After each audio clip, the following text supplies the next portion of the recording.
तो आज नया चैप्टर चालू करने वाले हैं टाउन्स ट्रेडर्स क्राफ्ट पर्सन का। कुछ नगरों के बारे में देखेंगे और वो जो टाउन्स होंगे वहां पर कुछ ट्रेडर्स होंगे उसके बारे में हम देखेंगे और क्राफ्ट पर्सन के बारे में भी इस चैप्टर में पूरा अच्छा खासा चर्चा होगा। क्लियर है? सबसे पहले मैं बता दूं, हम लगभग 700 से लेकर 1750 एडी का समय हम पढ़ रहे हैं। क्लियर है?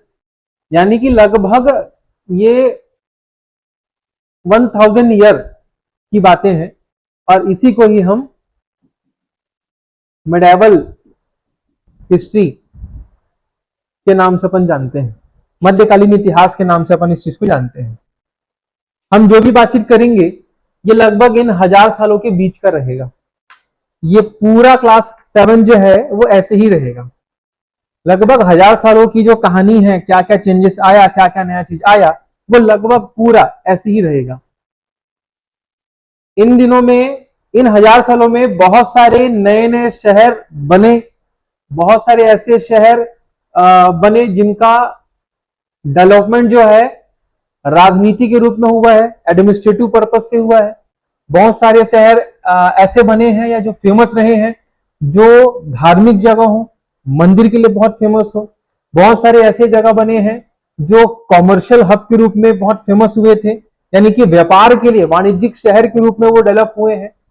कभी कभार ऐसा होता है कि बहुत सारे जो शहर हैं वो मंदिर वाले भी शहर होते हैं और एक वाणिज्यिक यानी कि कॉमर्शियल सिटी भी होते हैं।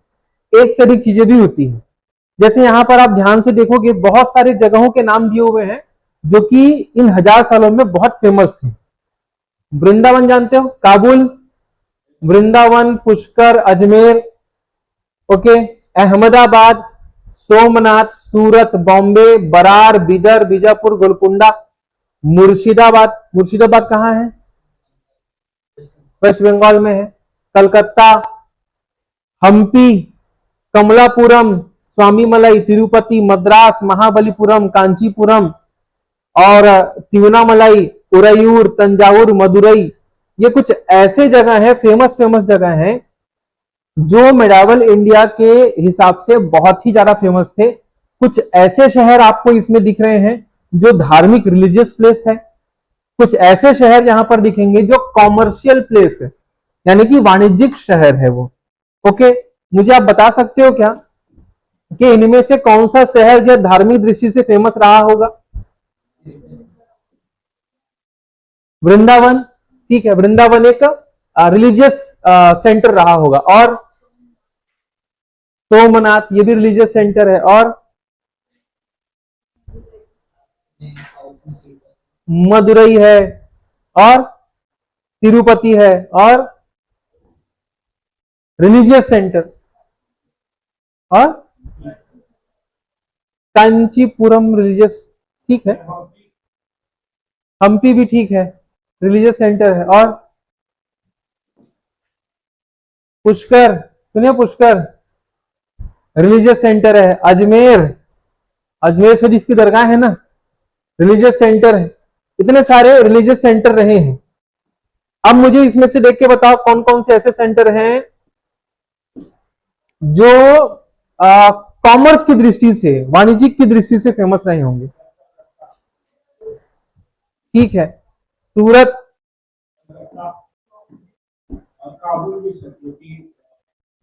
सूरत है, कलकत्ता है और काबुल भी है, बॉम्बे है और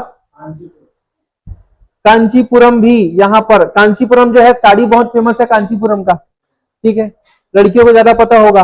और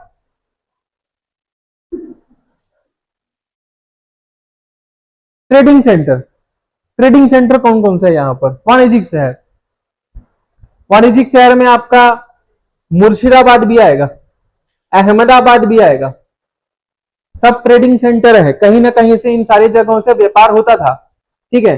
इसके साथ साथ महाबलीपुरम भी है, उरयूर भी है। मुझे ऐसे जगहों के नाम बताओ इन्हीं में से जो पॉलिटिकली या एडमिनिस्ट्रेटिवली बहुत इंपॉर्टेंट रहा होगा, किसी की राजधानी रही होगी?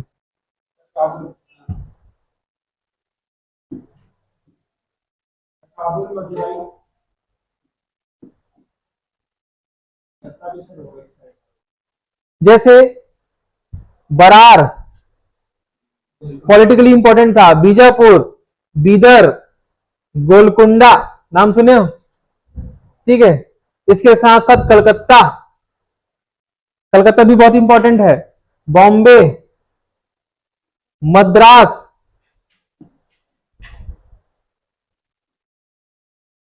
मद्रास पॉलिटिकली बहुत इंपॉर्टेंट है, तंजावुर पॉलिटिकली बहुत इंपॉर्टेंट है, क्योंकि कहीं ना कहीं कोई ना कोई राजा महाराजा उसको अपनी राजधानी के रूप में इस्तेमाल किए थे। ठीक है, स्वामी मलई, ये ऐसे जगह हैं जो इस समय कोई ना कोई, या तो वो एडमिनिस्ट्रेटिव सेंटर रहा होगा, या तो फिर वो कॉमर्शियल टाउन रहा होगा, या तो फिर वो बंदरगाहों वाला शहर रहा होगा, पोर्ट सिटी रहा होगा। बताओ इनमें से कौन कौन सा पोर्ट सिटी रहा होगा? अब जाहिर सी बात है, कोस्टल इलाके में देखते जाओ, सोमनाथ, सूरत, बॉम्बे, उसके बाद मदुरई नहीं है, तंजावुर है, मद्रास, महाबलीपुरम है, मसूलीपट्टनम है, कोलकाता है। ये सारे ऐसे जगह हैं जो पोर्ट सिटी के नाम से जाना जाता है, बंदरगाहों वाला शहर के नाम से जाना जाता है। क्लियर है? तो बहुत सारे 8th सेंचुरी से 18th सेंचुरी तक, इन 1000 सालों में बहुत सारे शहर जो हैं हाईलाइटेड हुए हैं, कुछ नए बने थे। जैसे मसूलीपट्टनम जो है वो पहले नहीं था, एक छोटा सा गांव था, धीरे धीरे वो बंदरगाह वहां पर डेवलप हुआ, पोर्ट डेवलप हुआ, इसलिए वो बहुत ज्यादा फेमस हुआ था। ठीक है, ये कलकत्ता आपको दिख रहा होगा, कलकत्ता भी एक छोटा सा गांव ही था, एक नहीं 4 गांव था, 3 गांव था, 3 गांव को मिला के फिर कलकत्ता शहर को बसाया गया था। उसी तरीके से बंबई जो है, बॉम्बे, इसको, ये भी एक छोटा सा द्वीप था, एक छोटा सा गांव था, इसको भी बसाया गया है। तो बहुत सारे ऐसे शहर हैं जो इन्हीं 1000 सालों में हाईलाइटेड हुए हैं और वो किसी ना किसी सेंटर के रूप में डेवलप किए हैं। सबसे इंपॉर्टेंट एक और है हम्पी। हम्पी भी एक ऐसा जगह है जो पहले नहीं था। आपने नाम सुना होगा विजयनगर साम्राज्य, नाम सुने हो? तो उसका वो कैपिटल रहा है हम्पी। ठीक है, वैसे सबसे पहले हम एडमिनिस्ट्रेटिव सेंटर देख रहे हैं।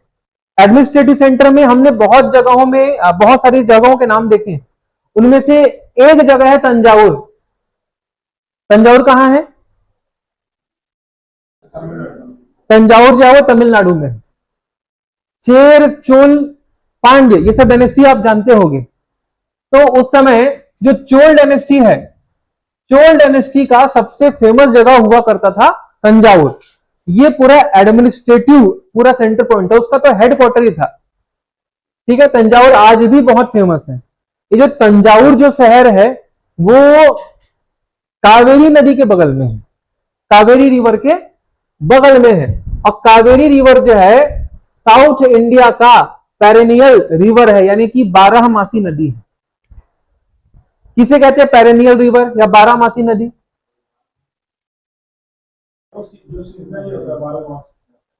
12 महीने उसमें नदी में पानी रहता है, उसे 12मासी नदी कहते हैं, पेरेनियल रिवर कहते हैं।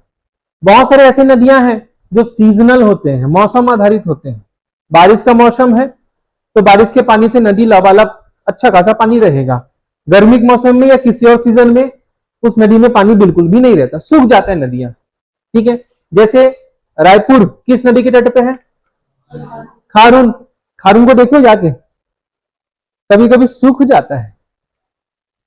ठीक है, तो ये जो है पेरेनियल रिवर नहीं है, ये सीजनल रिवर है, मौसमी रिवर है ये। तो कावेरी नदी जिसके तट, साउथ इंडिया का, हम कावेरी नदी को हम गंगा ऑफ साउथ इंडिया के नाम से जानते हैं, दक्षिण भारत की गंगा के नाम से जानते हैं। ठीक है, और ये पेरेनियल रिवर है, इसी के बैंक में, इसी के तट पे तंजावुर शहर बसा हुआ है। तंजावुर जो है वो कैपिटल भी था चोल लोगों का। इसके साथ साथ तंजावुर में राजराजेश्वर टेम्पल भी है। बताइए तो राजराजेश्वर टेम्पल को किसने बनाया था? ठीक है, राजा राज चोल ने, राजा राज देव ने बनाया था। बहुत ही फेमस जगह है उस समय का। एक तो राजधानी भी है, कैपिटल भी है, इसके साथ साथ एक टेम्पल सिटी भी है, ठीक है, मंदिरों का नगर भी है। और ऐसा माना जाता है कुंजर मनन राजराज पेरुतछन, ये एक इंसान का नाम उस मंदिर में, मंदिरों के दीवार में लिखा गया है। और ऐसा माना जाता है कि यही इंसान जो है उस मंदिर का निर्माण कराया है। ठीक है, इसको लिख लो कहीं पर, कुंजर मलन राजराज, कुंजर मलन राजराज पेरुंतच्छन,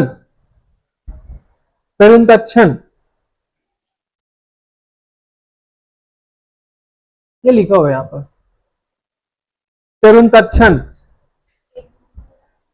एक बार फिर से बोलो।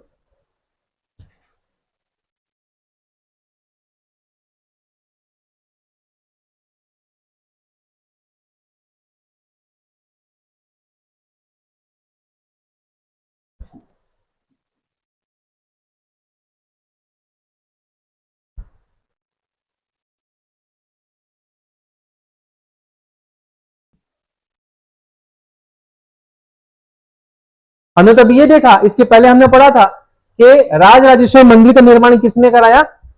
राजराज ने कराया था। ठीक है, लेकिन एक्चुअल में आर्किटेक्चर कौन था? तो एक्चुअल में आर्किटेक्चर जो था वो कुंजरामल्लन है, जिसने अपने नाम को बकायदा उस मंदिर के दीवारों पे उत्कीर्णित किया है, कार्व्ड किया गया है। ठीक है, ये इसी का ही डिजाइन है, इसी का ही आइडिया है। और बताइए तो कौन सा मंदिर है तंजावुर में? राजराजेश्वर मंदिर जो है वो किस भगवान का मंदिर है? शिव जी का मंदिर है। अंदर में जो है शिवलिंग है। ठीक है, अंदर में जो है शिवलिंग है। तंजावुर में ये जो शहर है, यहां तो मंदिर है ही, यहां पर ये राजा का कैपिटल भी है, चोल लोगों के कैपिटल रहा है, राजधानी रहा है। चोल जो है तंजावुर में बहुत बड़े बड़े महलों का भी निर्माण किए हैं, बहुत सारे मंडप लोगों का निर्माण किए हैं। मंडप समझते हो? मंडप किसे कहते हैं? हाँ, गर्भगृह के सामने वाला हॉल। इस क्या काम होता था वहां पर?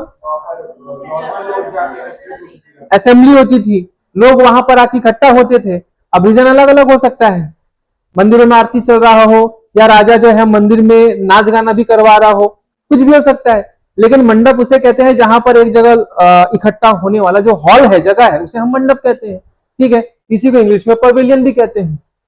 पवेलियन सुनोगे, पवेलियन क्रिकेट में सुने होंगे, ये पवेलियन वो पवेलियन, जहां पर क्रिकेटर लोग एक जगह आके इकट्ठा होते हैं, वो पवेलियन है। क्लियर है? तो राजा महाराजा लोग जो है बहुत तंजावुर में अलग अलग जगहों में वो अपना महल वगैरह बनाते थे, और महलों में भी मंडप वगैरह बनाते थे।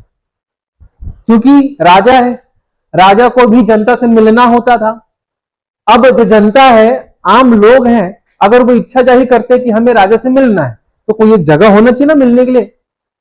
ठीक है, मैंने इसके पहले मुगलों के बारे में आपको पढ़ाया था। लाल किले के अंदर में दो एकदम मंडप है या फिर हॉल है, जिसको दीवाने आम और दीवाने खास के रूप में जाना जाता है।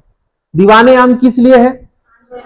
आम जनता के लिए। और दीवाने खास कुछ खास लोगों के लिए। हो सकता है कोई सामंत हो, जमींदार हो, ऐसे कुछ खास लोगों से मिलने के लिए, मीटिंग करने के लिए दीवाने खास था। और उनका जो सिंहासन था उसके पीछे एक स्टाइल बना हुआ था, जिसको हम लोग पितृदुरा स्टाइल के नाम से जानते हैं। ठीक है, आपका नाम क्या है? सिद्धि। बताइए पितृदुरा स्टाइल क्या है?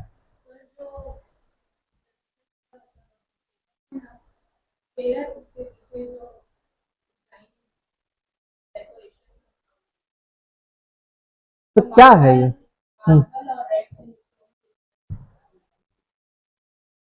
ठीक है,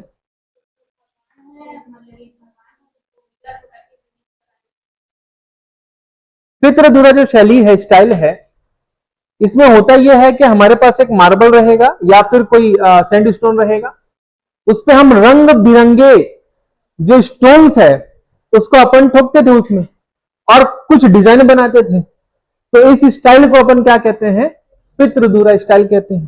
ठीक है, एक मार्बल रहेगा या सैंडस्टोन रहेगा, उसमें रंग बिरंगे मार्बल्स को या ज्वेल्स को या जेम्स को, रंग बिरंगे पत्थरों को ऐसे हम लोग ठोक ठोक के कुछ ना कुछ आकृति उसमें देते हैं।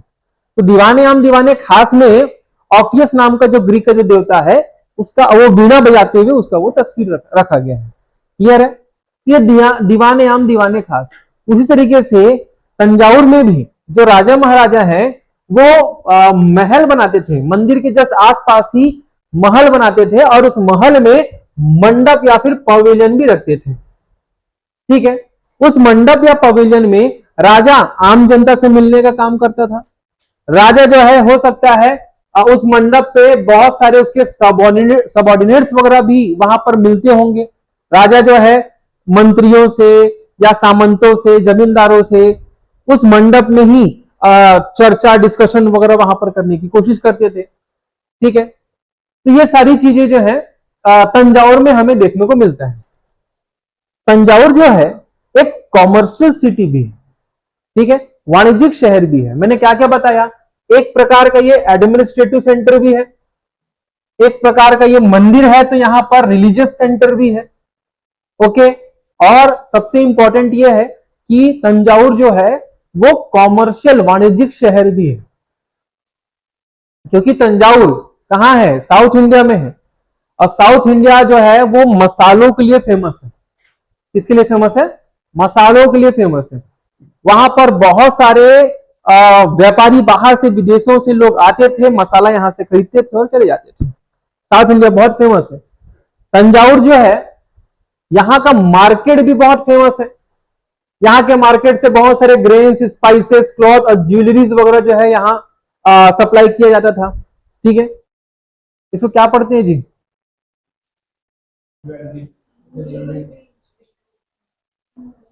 Jewellery, jewellery, jewellery, jewellery, jewellery. ठीक है, कल पता लगा आना। ठीक है, हाँ इसको क्या पढ़ते हैं अगर समझ गए? हाँ तो वैसे ही पढ़ो फिर। जैसे एफईडब्ल्यू क्या होता है, डीईडब्ल्यू क्या होता है, तो जीईडब्ल्यू क्या होगा, जीव। ठीक है, देख लो, ये होमवर्क है, थोड़ा अपना प्रोनाउंसिएशन थोड़ा देख के आना, मैं भी सीख रहा हूँ। ठीक है, आज भी जाता हूँ दुकान में, ज्वेलरी ज्वेलरी लिखा रहता है। तंजाउर में इतना अच्छा शहर है कि यहाँ पर बहुत सारे आपको कुएं वगैरह दिखेंगे, टैंक्स यानी कि छोटे छोटे बहुत सारे तालाब वगैरह भी दिखेगा। ठीक है, बहुत ही फेमस जगह है। और तंजाउर में बहुत सारे बुनकर लोग भी दिखेंगे, वीवर्स लोग भी दिखेंगे। वीवर्स का काम क्या होता है? कपड़ा बुनना। तंजाउर जो है वो कपड़ों के लिए भी बहुत फेमस जगह है। ठीक है, बहुत ही फेमस जगह है। तंजाउर में सालिया वीवर्स लोग रहते हैं। कौन से वीवर्स? सालिया वीवर्स। ये एक प्रकार की जाति है, साउथ इंडिया में मिलता है। ठीक है, बुनकर लोगों की। ये छत्तीसगढ़ में कोष्टा कहते हैं। कोष्टा एक कास्ट है अलग से। ठीक है, जो कपड़े से रिलेटेड जो है काम करते हैं। वैसे साउथ इंडिया में सालिया शब्द बहुत फेमस है। ठीक है, तंजाउर के पास में उरईउर नाम का एक जगह है, जो इसके पहले भी हमने कभी चर्चा किया था, उरईउर। तो उरईउर में भी, उरईउर वाले इलाके में भी आपको सालिया नाम का एक वीवर्स लोग दिखेंगे, बुनकर लोग दिखेंगे, जो तंजाउर के मंदिरों के लिए झंडे वगैरह बनाने का काम करते थे। झंडा चूंकि किससे बनेगा? कपड़ों से बनता है। क्लियर है? तो वहां के जो वीवर्स है, सालिया वीवर्स हैं, कहां के? उरैयूर के। उरैयूर के जो सालिया वीवर्स हैं, वो तंजाउर में जो राजराजेश्वर मंदिर है, उस मंदिर के लिए जो ध्वज होता है, झंडा होता है, उसको बनाने का इन लोग काम करते थे। ठीक है, इसके साथ साथ ये जो सालिया वीवर्स हैं, ये राजाओं के लिए या अमीर लोगों के लिए, ठीक है, कॉटन के बहुत सारे वस्त्र भी बनाते थे, कपड़े भी बनाते थे। ठीक है, एक और इंपॉर्टेंट जगह है स्वामी मलाई। स्वामी मलाई, स्वामी मलाई एक ऐसा जगह है जो ब्रॉन्ज आइडल के लिए बहुत फेमस है। ब्रॉन्ज आइडल और बेल मेटल के लिए बहुत फेमस है। मैंने यहां पर दो जगहों के नाम बताया। सबसे पहले तो तंजावुर है, ये तो याद रखना ही है। तंजावुर के पास में उरैयूर नाम का एक शहर है। उरैयूर नाम का जो शहर है वो किस चीज के लिए फेमस था? उसके लिए वीविंग वर्क के लिए, ठीक है, बुनकर कार्य के लिए। और बुनकर कार्य के लिए सबसे इंपॉर्टेंट वहां पर जो वीवर्स है वो सालिया वीवर्स। और ये जो सालिया जो वीवर्स हैं वो किस चीज के लिए फेमस थे? जो तंजावुर में राजराजेश्वर मंदिर है उसके फ्लैग वगैरह ध्वजा बनाने के लिए, इसके साथ साथ तंजावुर के राजा महाराजा और बड़े बड़े जो लोग रहते थे वहां पर उनके लिए कॉटन के कपड़े बनाने के लिए सालिया वीवर्स जो है बहुत ही ज्यादा फेमस थे, ठीक है। उरैयूर। एक और ऐसी जगह है स्वामी मलाई, ठीक है। बताओ कहां है स्वामी मलाई?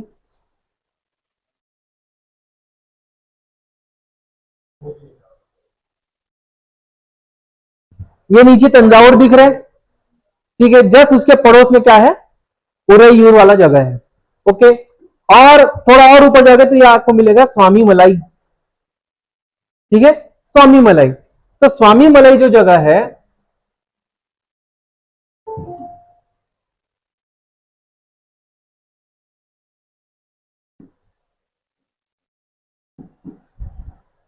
स्वामी मलाई जो जगह है ये मूर्ति बनाने के लिए बहुत फेमस था,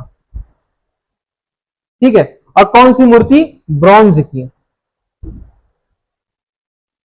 कांसे की मूर्ति बनाने के लिए ये बहुत फेमस जगह है, ठीक है। तो मैंने दो जगह का नाम बता दिया, उरैयूर मैंने नाम बताया और स्वामी मलाई नाम बताया, ठीक है। तंजावुर ये तो अभी पढ़ ही रहे हैं। तंजावुर के लिए, तंजावुर के राजा के लिए या बड़े बड़े लोगों के लिए कॉटन के कपड़े बनाने का काम कौन करते थे? उरैयूर के सलैया वीवर्स लोग करते थे, क्लियर है। तंजावुर में जो मंदिर है उसके लिए झंडा बनाने का काम कौन करता था? ठीक है, सालिया, ओके। और स्वामी मलाई, तंजावुर में तो बहुत बड़े बड़े मंदिर हैं, तो बहुत सारे मंदिरों में जो मूर्तियां हैं, और मूर्तियां भी कौन सी, जितने भी जो ब्रॉन्ज की जो मूर्तियां हैं वो सब कहां बनते थे? स्वामी मलाई में बनते थे, ठीक है। स्वामी मलाई, ये कुछ फेमस जगहों के नाम है। उरैयूर याद रखिएगा, स्वामी मलाई, ये सारी जगह याद रखिएगा, ओके।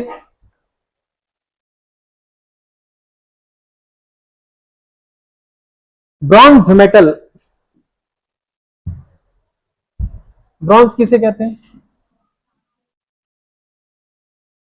ब्रॉन्ज एक प्रकार का ये एलॉय है, मिश्रित धातु है, यानी बहुत सारे मेटल से मिलके बना होगा। तो ब्रॉन्ज किससे बनता है? कॉपर और टिन से मिलके बनता है, क्लियर है।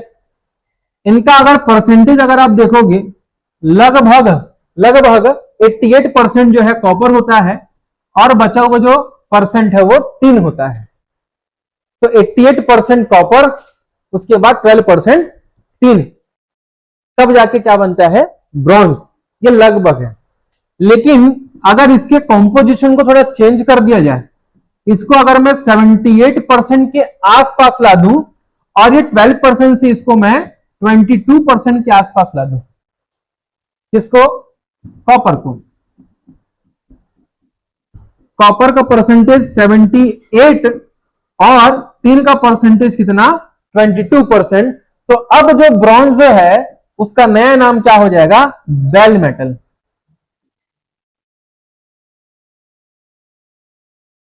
घंटा धातु,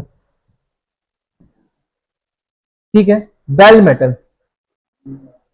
हिंदी में घंटा धातु। अरे मजाक थोड़ी नहीं कर रहा हूं जी, वैसे लिखो। हाँ, बेल मेटल, घंटा धातु, हिंदी में ऐसे ही कहते हैं, लेकिन हिंदी बुक में भी हिंदी में बेल मेटल ही लिखते हैं उन लोग भी। बेल धातु, ठीक है, बेल धातु कहते हैं। अरे मजाक थोड़ी नहीं जी, घंटा धातु कहते हैं। ये बेल मेटल क्यों है? क्योंकि बेल जानते हो, घंटा क्या काम करते हैं वो? घंटा जो है वो घंटी बजाने का काम आता है। Exactly echo. घंटी जब बजाते हो तो एक अलग से एक वाइब्रेशन निकलता है, और वो जो वाइब्रेशन है वो बहुत लंबे समय तक रहता है। जैसे लकड़ी है, मैंने इसको मारा तो जो आवाज आया वो कुछ समय के लिए था, लेकिन जब घंटी जब बजाते हैं तो वाइब्रेशन आता है लंबे समय तक, टन ऐसे करके लंबे समय तक। ठीक है, तो ये वाइब्रेशन आता है। इसीलिए ब्रॉन्ज में अगर हम 78% कॉपर और लगभग 22% टिन दोनों को मिला देंगे तो जो नया टाइप का जो ब्रॉन्ज मिलेगा ना, उसे हम लोग बेल मेटल कहते हैं। ये एक ऐसा मेटल है जिसको बजाने से बेल की तरह साउंड आती है लंबे समय तक। ठीक है, लेकिन ये जो है ब्रॉन्ज के कंपैरेटिवली ये ब्रिटल ज्यादा है। ब्रिटल कहने का मतलब है आसानी से टूट जाना, क्रैक हो जाना। ठीक है, जैसे चौक देखिए, चौक को अगर मैं नीचे छोड़ूंगा क्या होगा? टूट जाएगा, वो बहुत ज्यादा ब्रिटल है। ओके, लेकिन प्लास्टिक की चीजों को मैं नीचे छोड़ूंगा, टूटेगा क्या? नहीं। चौक लो, चौक को ऐसे खींचो, टूट जाएगा। ठीक है, और प्लास्टिक का जो पेन है उसको पकड़ खींचो, क्या होगा? वो पहले बहुत देर तक खिंचाएगा, पतला होगा। जैसे रबड़ खिंचाते हैं ना, वैसे आपके पास में जो प्लास्टिक का पेन है वो थोड़ा खिंचाता है, तो वो ब्रिटल नहीं है। ओके, तो ब्रिटल एक ऐसा प्रॉपर्टी है किसी भी चीज का जो जल्दी टूट जाता है, दरार आ जाता है। तो बेल मेटल जो है वो जल्दी टूट जाता है, दरार जल्दी आता है, अचानक से गिरेगा ना तो उसमें ऐसे क्रैक्स आ जाएंगे। ठीक है, बेल मेटल। ब्रॉन्ज के आइडल बनाने के लिए आपका स्वामी मलाई बहुत फेमस जगह है। बेल मेटल बनाने के लिए भी स्वामी मलाई बहुत फेमस जगह है। बेल मेटल के लिए भी बहुत फेमस जगह है। इसको हिंदी में बेल धातु ही कहते हैं। ठीक है, घंटा धातु। देख लो इसका कंपोजिशन कैसा है। 78% कॉपर होता है, 22% जो है वो टिन होता है। कैमरे में मैं गोरा दिख रहा हूं आज?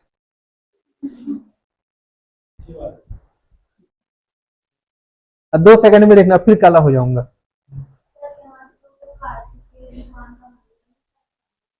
हाँ, कार्तिकेय जी का भी मंदिर है, मुरुगन। मुरुगन। ठीक है, अब फिर से काला हो गया। पीछे व्हाइट बैकग्राउंड आता है ना तो फिर मैं काला हो जाता हूँ। ठीक है, ये देखो एक स्टैचू आपको दिख रहा होगा। ये स्टैचू जो है भगवान कृष्ण का है। भगवान कृष्ण जो है वो कालिया नाग के ऊपर में क्या कर रहे हैं? डांस कर रहे हैं, नृत्य कर रहे हैं। ठीक है, कहानी तो आपको पता होगा, कहानी में नहीं जाऊंगा, बस ये बता रहा हूं ये एक प्रकार का बेल मेटल है। ठीक है, बेल मेटल समझ में किसे कहते हैं? ब्रॉन्ज किसे कहते हैं पता ही होगा। कॉपर और टिन ये दोनों को मिला के ब्रॉन्ज बनता है। बेल मेटल कुछ नहीं है, greater proportion of tin other than kind of bronze. Bronze से ज्यादा टिन का मात्रा किसमें होता है? बेल मेटल में होता है। और ये बेल मेटल का काम क्या है वो मैंने आपको बता दिया। नाम क्यों पड़ा है बेल मेटल? क्यों? क्योंकि वो बेल की तरह वो उसमें साउंड आता है, इसलिए नाम क्या है? Bell metal. जब भी आइडल बनाते हैं, मूर्ति बनाते हैं, तो मूर्ति बनाने का एक टेक्निक है जिसको लॉस्ट वैक्स टेक्निक के नाम से जानते हैं।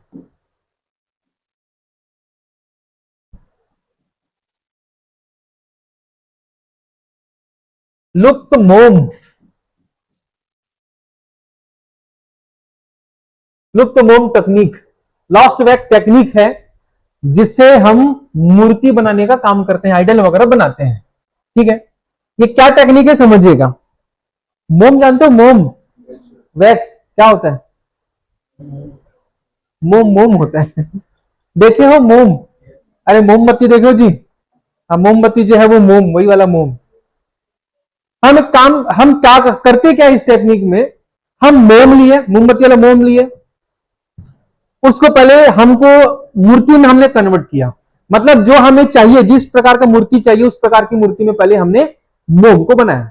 ठीक है, मोम आपने देखा होगा, मोम कैसे बारीक से ऐसे अगर आप चाकू छुरी कुछ भी चलाओगे तो आसानी से कट जाता है, देखे होगे आप। ठीक है, आसानी से वो स्लाइस हो जाता है। तो हाथ से ही जो भी आपको मूर्ति बनाना है वो मूर्ति का पहले डिजाइन दे दो मोम में।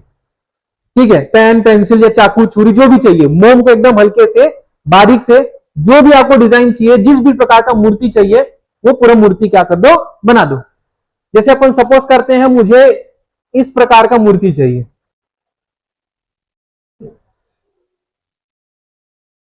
ये खतरनाक मूर्ति बन गई क्या?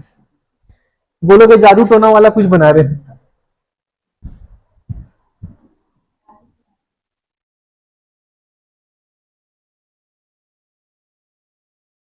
ठीक है, मुझे इस प्रकार का मूर्ति चाहिए, आईवीसी जैसे लग रहा है।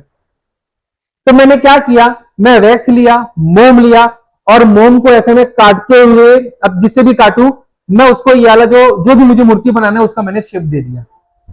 अब मैं क्या करूंगा, लूंगा मैं मिट्टी, मिट्टी में मैं कुछ ऐसा मैं केमिकल डालूंगा जिससे मिट्टी जो है थोड़ा कठोर हो जाए, लेकिन अभी मिट्टी गीला है। मैंने मिट्टी लिया, मिट्टी को मैंने इसके चारों तरफ एक लेप लगा लिया पूरा में, ठीक है, पूरा चारों तरफ से उसको मैंने एक लेयर चढ़ा दिया, अच्छा खासा लेयर चढ़ा दिया। लेयर चढ़ाने के बाद उसको मैं सुखाने के लिए रख दिया।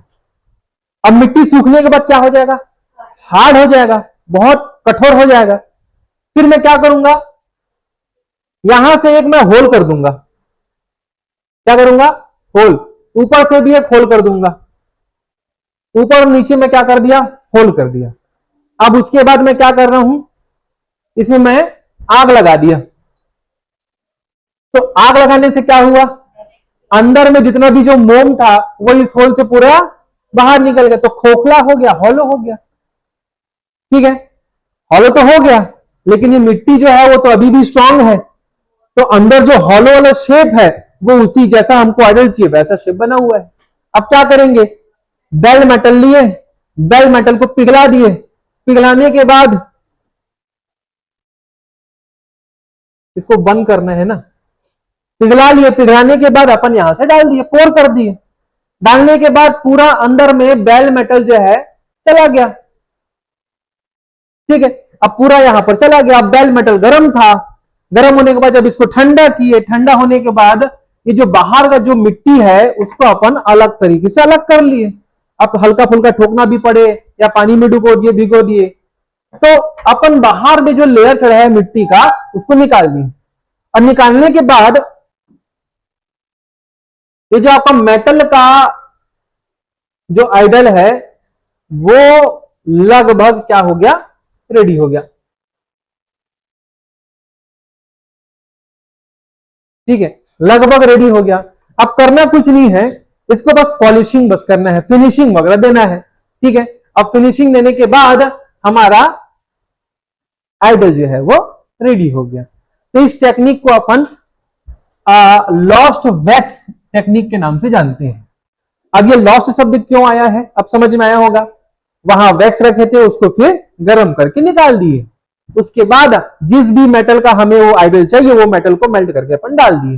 ये जो टेक्निक है ये लॉस्ट वैक्स टेक्निक है। ठीक है, तो जो मैंने अभी टेक्निक बताया वो टेक्निक पूरा इसमें लिखा हुआ है। ठीक है, अब मैं वापस आता हूं।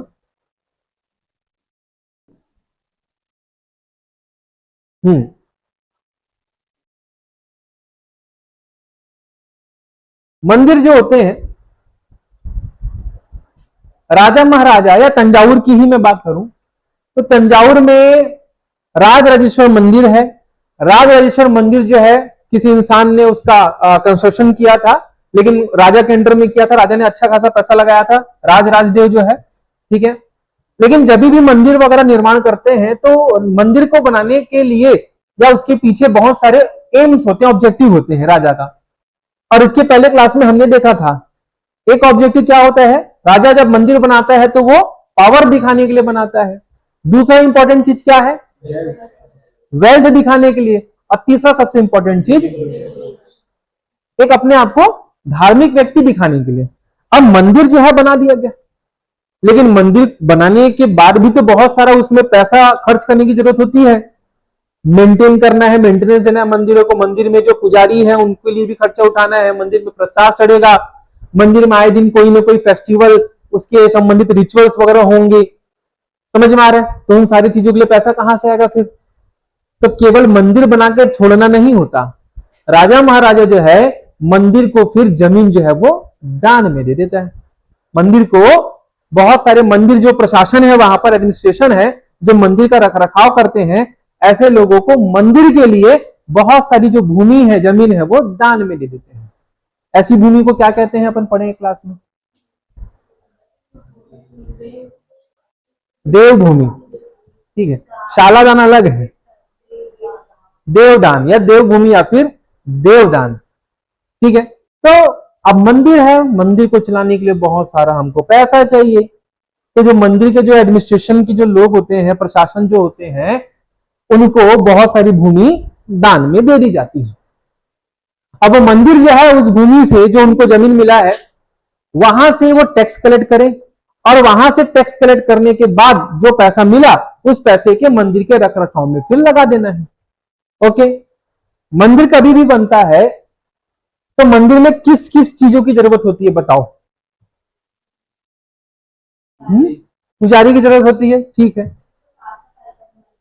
साफ सफाई करने वाले की जरूरत होती है, और फूल वगैरह, पैसे की जरूरत होती है, तो जमीन आ गया, ठीक है, फूल वगैरह की जरूरत होती है, प्रसाद की जरूरत होती है, और भगवान को कपड़े पहनाने हैं उसकी जरूरत होती है, और अगरबत्ती, नारियल, और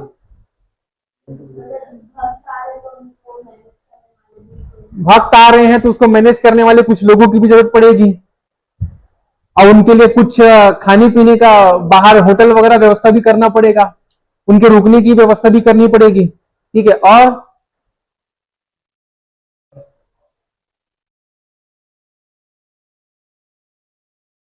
ठीक है, अच्छा, बाहर से जो भक्त आ रहा है उस भक्तों को क्या बोलते हैं इंग्लिश में? पिलग्रिम्स। ठीक है, तीर्थ यात्री जो है ना, पिलग्रिम्स कहते हैं। अब इतना सारा चीज है, कहीं पर मंदिर हमने बनाया, अब मंदिर के बाहर में मार्केट लगेगा पूरा, अगरबत्ती ले लो या फिर वो ले लो वो ले लो, पूरा चीजें, बहुत सारे क्राफ्ट्स वगैरह बिकते हैं। ठीक है, कहीं मंदिर में जाओगे तो आपको एक पट्टी दिखेगा, जय माता दी लिखा हुआ है, या झंडा वगैरह दिखेगा। हाँ, मंदिर के ही फोटो वगैरह जो है बहुत लोग अपने घर खरीद के लेके जाते हैं, बहुत सारी चीजें मिलती है। तो उनको दुकान लगना चालू होगा, मिठाई का दुकान लगेगा, प्रसाद का दुकान लगेगा, अगरबत्ती का, नारियल का, हर चीज का दुकान लगेगा। अब दुकान लगेगा तो फिर बहुत सारे जो लोग हैं वो दूर दूर से आके मंदिर के आसपास जो है दुकान लगाते थे। अब लोग कहना चालू कर दिए कि हम डेली डेली दूर से क्यों आए, भक्त जो है उनका तो कोई ठिकाना नहीं है, कभी भी आ जाते हैं, कभी सुबेरे आ गए, कभी शाम को आ गए, तो हम तो बार बार आने जाने नहीं कर सकते, उससे अच्छा हम मंदिर के आसपास ही घर बना लेते हैं। मंदिर के आसपास जो है जो भक्त लोग हैं उनके ठहरने की व्यवस्था की जाती है। ओके, होटल्स वगैरह बनाए जाते हैं, उनके खाने पीने के लिए रेस्टोरेंट वगैरह बनेगा, बहुत सारी चीजें होती है। तो धीरे धीरे धीरे करके मंदिर बनने से मंदिर के चारों ओर सेटलमेंट होना, वहां पर बसाहट होना चालू हो जाता है। तो मंदिर बनने से बहुत सारे इकोनॉमिक एक्टिविटी होती है, और इकोनॉमिक एक्टिविटी के साथ साथ सोशल एक्टिविटी होना भी चालू। ओके, बहुत सारे ऐसे जगहों के नाम आपको देखने को मिलेगा जो शहर जो है मंदिर बनने के बाद एग्जिस्ट किए और आसपास शहर बना। जैसे एग्जांपल अगर मैं बताऊं तो भील स्वामिन, मध्य प्रदेश में एक जगह है भील स्वामिन। ये जो जगह है ये भी मंदिर बनने के बाद आसपास विकसित हुआ। गुजरात में आपको पता होगा सोमनाथ मंदिर है, तो सोमनाथ मंदिर बनने से जो सोमनाथ शहर है वो अच्छा खासा डेवलप किया। ठीक है, और भी हमारे पास जगहों के नाम है, जैसे वृंदावन। वृंदावन भी जो है एक धार्मिक जगह उत्तर प्रदेश में है। वृंदावन में भी बहुत सारे मंदिर हैं। कोई गया क्या वृंदावन?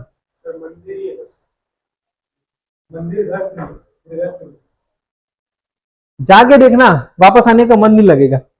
तमिलनाडु में तिरुवन्नामलई नाम की एक जगह है, वो भी एक प्रकार का धार्मिक जगह है। ओके, अगर मैं बात करूं राजस्थान में अजमेर, अजमेर नाम सुने? राजस्थान में अजमेर नाम का एक जगह है, बहुत ही फेमस है।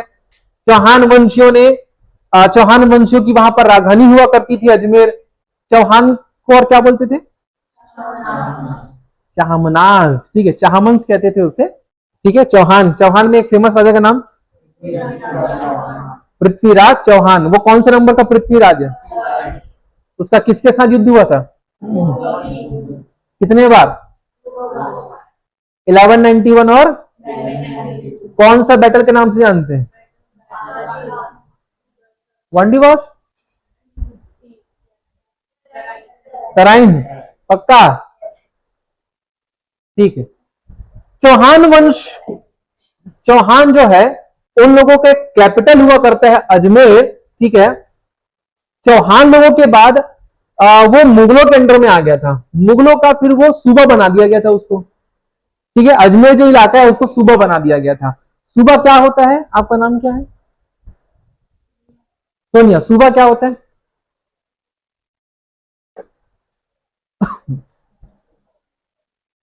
आपका नाम क्या है? मनीष। क्या होता है सूबा? सूबा मतलब सूबेदार, हाँ उसी कैटेगरी में आते हैं। क्या है लेकिन सूबा? किसी के मन में ये तो नहीं है ना मॉर्निंग को सुबह कहते हैं? कोई भरोसा नहीं, आप लोग कुछ भी सोच लेते हैं, ठीक है। आपका नाम क्या है? स्मृति। क्या होता है सुबह? देखो, सुबह मतलब जगह तो है ही, प्रोविंस है, राज्य है, ठीक है। जैसे आज के समय में भारत एक देश है और कितने राज्य हैं यहाँ पर?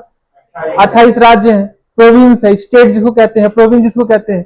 वैसे मुगल किंगडम जिस समय था, मुगल साम्राज्य समय था, वो भी छोटे छोटे प्रोविंसेस में, प्रांतों में बटे हुए थे। तो उस समय उस प्रोविंस को किस नाम से जानते थे? सूबा। तो मुगल लोग जब आए, पहले चौहान वंश थे। चौहान वंश जो है वो अजमेर को अपनी राजधानी बनाई। चौहान वंशों के बाद मुगल लोग आ गए, तो मुगल लोग जो है अजमेर को अपना क्या बना दिए? सूबा बना दिए, सूबे का हेडक्वार्टर बना दिए।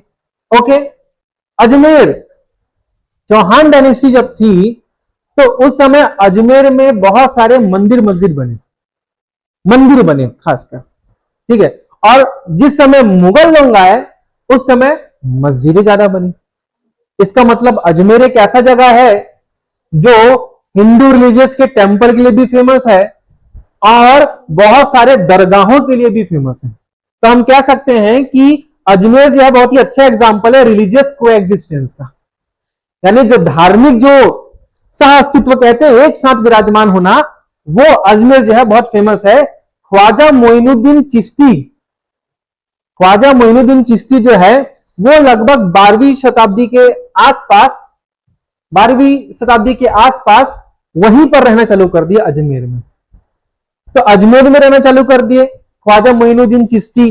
अब उसके जो अनुयायी हैं वो उससे बार बार मिलने वहां पर आते रहे होंगे, और ख्वाजा मोइनुद्दीन चिश्ती के बाद, उनके देहांत के बाद, उनके नाम से मकबरा, मजार वगैरह बना दिया गया।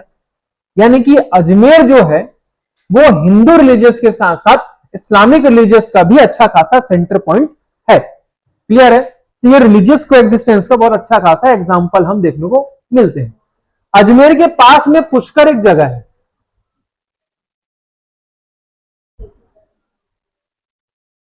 पुष्कर, पुष्कर कहां है? क्यों फेमस है पुष्कर? एक ही ब्रह्मा का मंदिर है। हाँ, पूरे भारत में, भारत में क्या बोलूं, पाकिस्तान में थोड़ी ना होगा ब्रह्मा जी का मंदिर। पूरे विश्व में, पूरे पृथ्वी में ब्रह्मा जी का अगर कहीं पर मंदिर है, प्राचीन मंदिर, स्थापित मंदिर है, वो कहां है? पुष्कर में है। पुष्कर कहां है? राजस्थान में है, ठीक है। पुष्कर बहुत ही धार्मिक जगह है, ब्रह्मा जी का मंदिर है वहां पर, ठीक है। पुष्कर में बहुत बड़ा एक तालाब है, ठीक है। और वहां पर बहुत अच्छा खासा बड़े पैमाने में पुष्कर का मेला भी लगता है। बहुत अच्छा खासा धार्मिक जगह है। बहुत प्राचीन नगर भी कहते हैं पुष्कर को, ठीक है। प्राचीन नगर इसलिए कहते हैं क्योंकि बनारस हो गया, मथुरा हो गया, या जो भी आपको धार्मिक जगहों के जो शहरों के नाम आपको दिखेंगे, उसके पहले से ही पुष्कर शहर जो है फेमस था, रिलीजियस का सेंटर पॉइंट था उसके पहले से ही, ठीक है। इसीलिए बहुत प्राचीन जगहों में से एक है आपका क्या, पुष्कर। पुष्कर का मेला बहुत फेमस है, ब्रह्मा जी का एकमात्र मंदिर है पूरे विश्व में।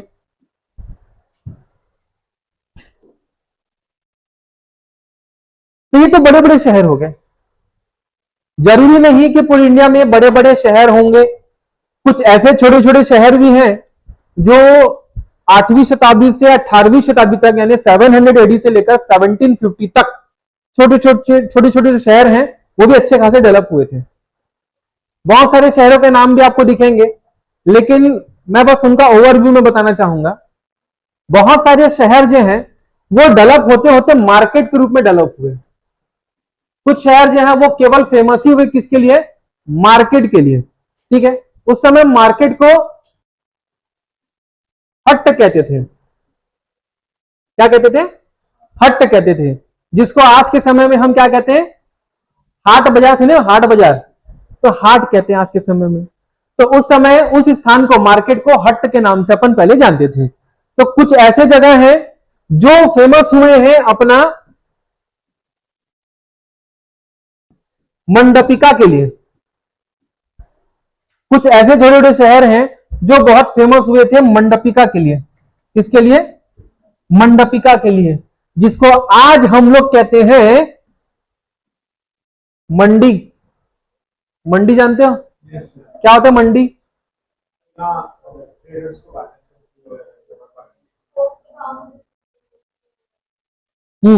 एक ऐसा ट्रेडिंग सेंटर जहां पर लेन देन का काम होता है और बड़े पैमाने में होता है। बहुत सारे ट्रेडर्स एक जगह इकट्ठा होते हैं और वहां पर सामान जो है बिक्री वगैरह, लेन देन वगैरह का काम वहां पर होता है। अब चाहे ये सब्जी का हो, चाहे किसी और प्रोडक्ट का हो, ठीक है। तो एक जगह आके इकट्ठा होते थे और वहां पर सेलिंग परचेसिंग वाला काम वहां पर होता था, उसको मंडपिका कहा जाता था। तो कुछ शहर जो है वो मंडपिका के लिए फेमस थे, जिसको आज क्या कहते हैं, मंडी के नाम से जानते हैं। वहीं कुछ जो जगह है वो मार्केट के लिए फेमस हुआ करते थे, और मार्केट को उस समय हट, यानी कि आज के जमाने का हाट के नाम से फेमस है। ठीक है, तो यहां से देख सकते हो, हाट को पहले क्या कहते थे, हट, और मंडी को पहले क्या कहते थे, मंडपिका। ठीक है, ये जितने भी जो मार्केट लगते हैं या मंडी वगैरह है, मार्केट हो या मंडी हो, हमेशा यहां पर बहुत बड़े बड़े अच्छे खासे जो प्रोडक्ट होते हैं, माल होते हैं, उनकी बिक्री होती थी। अब जैसे आप बात करो ऑयल प्रेशर के बारे में बात करो, जितने भी जो पॉटर्स वगैरह होते हैं, मिट्टी के घड़े बनाने वाले लोग होते हैं, है ना, शुगर मेकर है, और टोडी मेकर। टोडी मेकर मतलब ताड़ी। ताड़ी समझते हो, ताड़ी क्या होता है जानते हो? ताड़ का एक पेड़ है, यस, ताड़ का एक पेड़ है, उससे मस्त एकदम रस निकालते हैं। रस निकालने के बाद गर्मी के मौसम में पीना चाहिए, बोलते हैं ऐसा। हाँ, माड़ी। हड़िया तो चावल से बनते हैं। सल्फी, यस, बस्ती इलाके में, ट्राइबल इलाके में बहुत फेमस है, और अभी गर्मी के मौसम में ही अच्छा खासा उसको पीते हैं, शरीर ठंडा करता है, ऐसा बोलते हैं। ऐसा बोलते हैं, मैं अभी तक नहीं टेस्ट किया हूँ। हाँ, कहाँ मिलता है? तो जिसको चाहिए वो भाई साहब से संपर्क कर लेना, ठीक है। हाँ यार, रायपुर में रहकर ताड़ कौन पिएगा, जब यहाँ पर एक से एक विदेशी चीजें भी यहाँ पर आती है।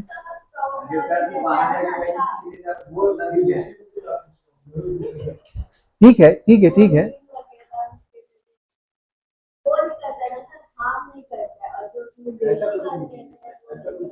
चलिए ठीक है, अब सब अपना एक्सपीरियंस बता रहे हैं आप। ओके, तो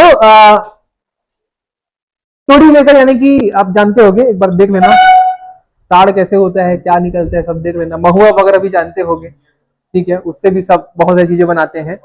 बहुत सारे यहाँ पर स्मिथ वगैरह, सोनार वगैरह मिलेंगे, और स्टोन मैसन्स वगैरह मिलेंगे, यानी कि पत्थरों को तराशने वाले जो कारीगर हैं, वो सब आपको इसी मार्केट में मिलेंगे। देख लें यहाँ पर क्या दिख रहा है आपको, एक ऐसा जगह है जहां पर बहुत सारी दुकानें हैं और बहुत अच्छा खासा यहाँ पर भीड़ दिख रहा है, और ये एक प्रकार का मार्केट प्लेस है। यहां पर ऐसे सामान भी बिकता था जो आसपास के इलाके में बिल्कुल भी नहीं दिखेगा, जो बहुत दूर बनता हो, और उतने दूर से लोग, बिजनेस वाले लोग जो है इस मार्केट प्लेस में आते हैं और वहां पर अपना बेचने का काम करते हैं। जैसे हमेशा हर जगह जो है घोड़े अवेलेबल नहीं होते, ठीक है, तो घोड़े जहां पर मिलता है घोड़े को दूर दूर से लाया जाता है। नमक भी जो है हर जगह नहीं बनता, नमक हमेशा कहां बनता है, समुद्रों के किनारे बनता है, ठीक है। तो नमक को भी बेचने के लिए यहां पर लोग आते थे। कैम्फर यानी कि कपूर वगैरह भी जो है वो हर जगह नहीं बनता। केसर, सैफरन हो गया, बिटल नट यानी कि पान, पान सुपारी वगैरह, और बहुत सारे मसाले जैसे कि काली मिर्च कहां मिलता है, साउथ इंडिया में। तो बहुत सारे ऐसी चीजें हैं जो हर जगह अवेलेबल नहीं है, दूर दूर किसी न किसी उनका एक स्पेसिफिक जगह होता है, वहां से भी व्यापारी लोग, ट्रेडर्स लोग आते थे इस मार्केट में या मंडपिका में और अपना सामान यहां पर बेचने का काम करते थे, ठीक है। ऐसा ऐसा फेमस जगह है। ये क्या कर रहे हैं?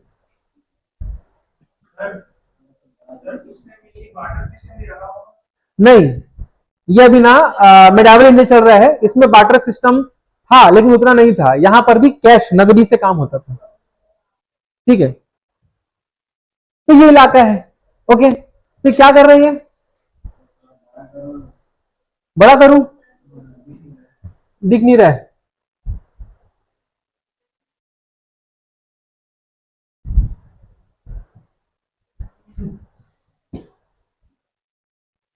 अब दिखा,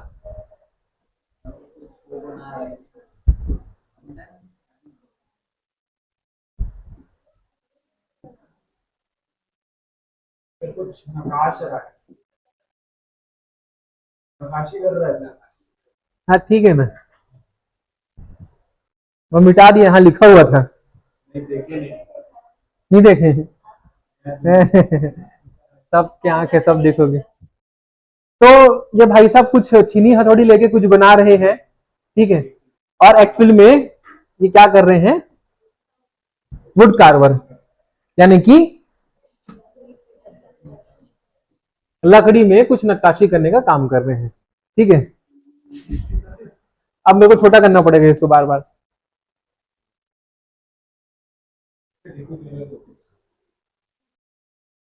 ठीक है ना, सब सब हो जाएगा।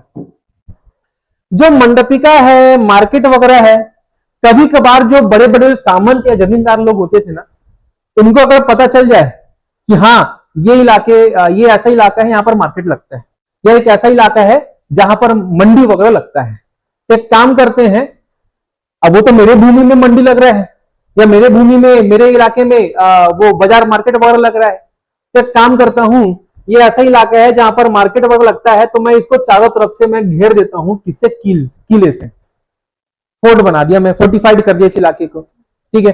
और फोर्टिफाइड करने के बाद जो सामंत है, या तो वो खुद कहीं अंदर में घर बना लेगा या कहीं आसपास में घर बना लेगा, और इस पूरे जो मार्केट है या फिर मंडी है उसको वो कंट्रोल करने की कोशिश करना चालू कर दिया। और कंट्रोल करता था किस तरीके से, टैक्स लेविट करके, उसमें टैक्स लगा के। आप इतने दूर से घोड़े बेचने आ रहे हो यहां पर, तो आप मेरे इलाके में घोड़े बेच रहे हो, टैक्स दो। लगान नहीं बोल सकते, लगान तो जमीन के लिए होता है, ठीक है। और या फिर जैसे कपूर या नमक वगैरह हो गया, तो नमक तो आसपास बनता नहीं है, वो समुद्र के किनारे बनता है, तो आप इतने दूर से मेरे यहां, मेरे इलाके में नमक बेचने आए हो, तो फिर मुझे क्या दो, टैक्स वगैरह दो। बस आप मेरे इलाके में आके आप बेच रहे हो, तो मुझे क्या चाहिए, टैक्स चाहिए। तो जमींदार या सामंत लोगों को फिर क्या मिल गया, पैसे कमाने का मौका मिल जाता है, तो इसको पूरा फोर्टिफाइड कर देते थे, चारों तरफ से घेरा डाल दिए, और घेरा डालने के बाद किसी एक जगह से वहां से एंट्री एग्जिट का काम दे दिए, बस। अब आप खरीदने जा रहे हो या बेचने जा रहे हो, दोनों में आपको क्या देना पड़ेगा, टैक्स देना पड़ेगा। आज भी ऐसे ही होता है, आज आप चाहे बेचो चाहे खरीदो, आपको टैक्स देना ही पड़ता है, मेरे गांव में जो बाजार लगता है तो वहाँ पे जो जमींदार लोग, आज भी। हाँ मतलब वो एरिया उन्हीं लोग का है, तो पहले से बना हुआ है, तो हर जो भी बेचने आता है वो हर मंगलवार को लगता है, तो हर मंगलवार लोगों को पैसे। तो वो गलत है, वो इलीगल है, वो एक्चुअली ग्राम पंचायत को टैक्स जाता है।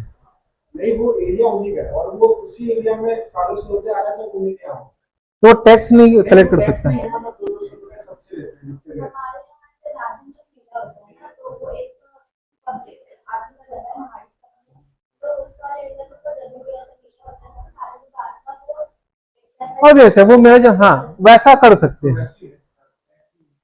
मड़ई जानते हो? मड़ई कौन नहीं जानता? मड़ई चैनी का मड़ई नहीं जानते? आप भी नहीं जानते? मड़ई मेला नहीं जानते यार? छत्तीसगढ़ का बहुत फेमस जगह है। किसी गांव में जब मड़ई होता है तो देखने लायक होता है, ठीक है। मेला लगता है वहां पर, खाने पीने की चीजें, लोग एक जगह आके इकट्ठा होते हैं, बहुत से जो खिलौने की दुकान और ज्वेलरी वगैरह की दुकान है वो बहुत सारे लगते हैं वहां पर, ठीक है। मजा आता है जाके देखना। राउत लोग अपना अपना कुछ ना कुछ रस्म वगैरह निभाते रहते हैं, बहुत सारे ट्राइबल पीपल लोग भी वहां पर आते हैं, मजा आता है मड़ई जो पर्व है उसको देखने में। साथ दो के वो देवता जो मड़ाई बोलते हैं ना, उसको जो हाँ, मिलन करवाते हैं। अंगादेव वगैरह वहां पर आते हैं, ठीक है। अब जिस जगह में हो रहा है, अब आपके खेत में अगर मड़ाई करा रहे हैं या मार्केट लग रहा है तो जाहिर सी बात है किराया तो देना पड़ेगा, क्योंकि वो आपकी जगह में हो रहा है। तो इसी तरीके से बहुत सारे सामंत वगैरह क्या करते थे या फिर जमींदार वगैरह क्या करते थे, जहां मार्केट या मंडपिका यानी कि मंडी लग रहा होता था उसको चारों तरफ से घेरा डाल दिए, यानी कि किलेबंदी कर दिए। और फोर्टिफाइड करने के बाद या तो खुद सामंत जमींदार उसी के अंदर में रहता था या फिर वो किसी आसपास अगल बगल में रहता था। वहां से मार्केट को, मंडी को कंट्रोल करने की वो पूरी अच्छी खासी कोशिश किया है, ठीक है। ये सारी चीजें वहां पर होती थी। राजा महाराजा जो है ना, वो जब मंदिर वगैरह बनाते थे तो मंदिर में बहुत सारे ऐसे डोनर्स भी रहे हैं जिन्होंने अपना पैसा मंदिरों में लगाया है। केवल राजा ही पैसा नहीं देता था कि चलो मुझे मंदिर बनाना है तो मैं ही पैसा दूं, मैं ही खजाना खाली करूं। बहुत सारे ऐसे डोनर्स भी रहे होंगे, भक्त रहे होंगे जो अपने स्वयं की इच्छाओं से पैसा वगैरह दान देते थे। आज भी कभी मंदिर बनता है तो कोई अपने मर्जी से 10 बोरी सीमेंट दे दिया, कोई छड़ लाके दे दिया, कोई ट्रैक्टर ट्रॉली में रेती पहुंचा दिया। तो बहुत सारे भक्त वगैरह मिलेंगे जो डोनेट करने का काम करते हैं, ठीक है, आसपास के मंदिरों में भी। ओके, देखो टैक्स मार्केट के बारे में बहुत सारी कहानी लिखी हुई है, फिलहाल अपने का कोई काम का नहीं है।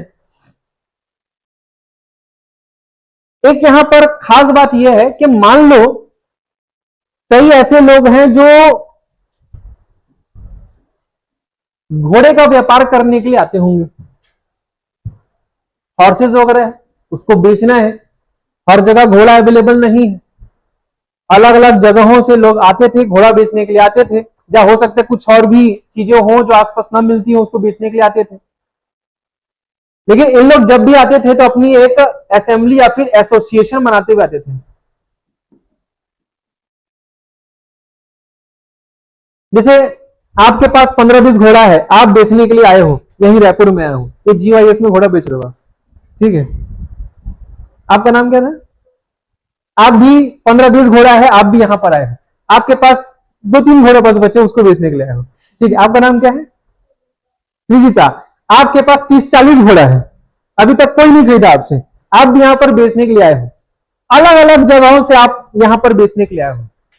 लेकिन होता यह था कि आप लोग जो है आपस में मिल गए, आपस में मिलने के बाद बोले भाई यहां पर मेला लगा है, यहां चलो बेचने के लिए जाते हैं, यहां बेच लिए। फिर आपको पता चला कि कोई दूसरा जगह है, रायपुर के अलावा सपोज करते हैं महासमुंद या दुर्ग में, वहां पर भी मेला लगने वाला है अगले महीने, तो आप लोग फिर से आपस में झुंड बना के फिर वहां महासमुंद में या फिर दुर्ग वगैरह चले गए। फिर आपको वहां बेचने के बाद पता चलता है किसी और जगह में मार्केट लगने वाले, चलो वहां भी एक साथ चलते हैं।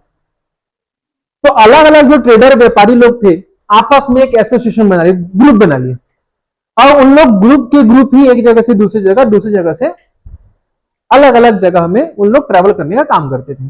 ऐसा कारवां, कारवां समझते हो? काफिला, काफिले में सब एक साथ झुंड में जाते थे, ठीक है। तो उन लोग अपने एक एसोसिएशन बनाते हुए कारवां काफिले के माध्यम से एक जगह से दूसरी जगह जाते थे।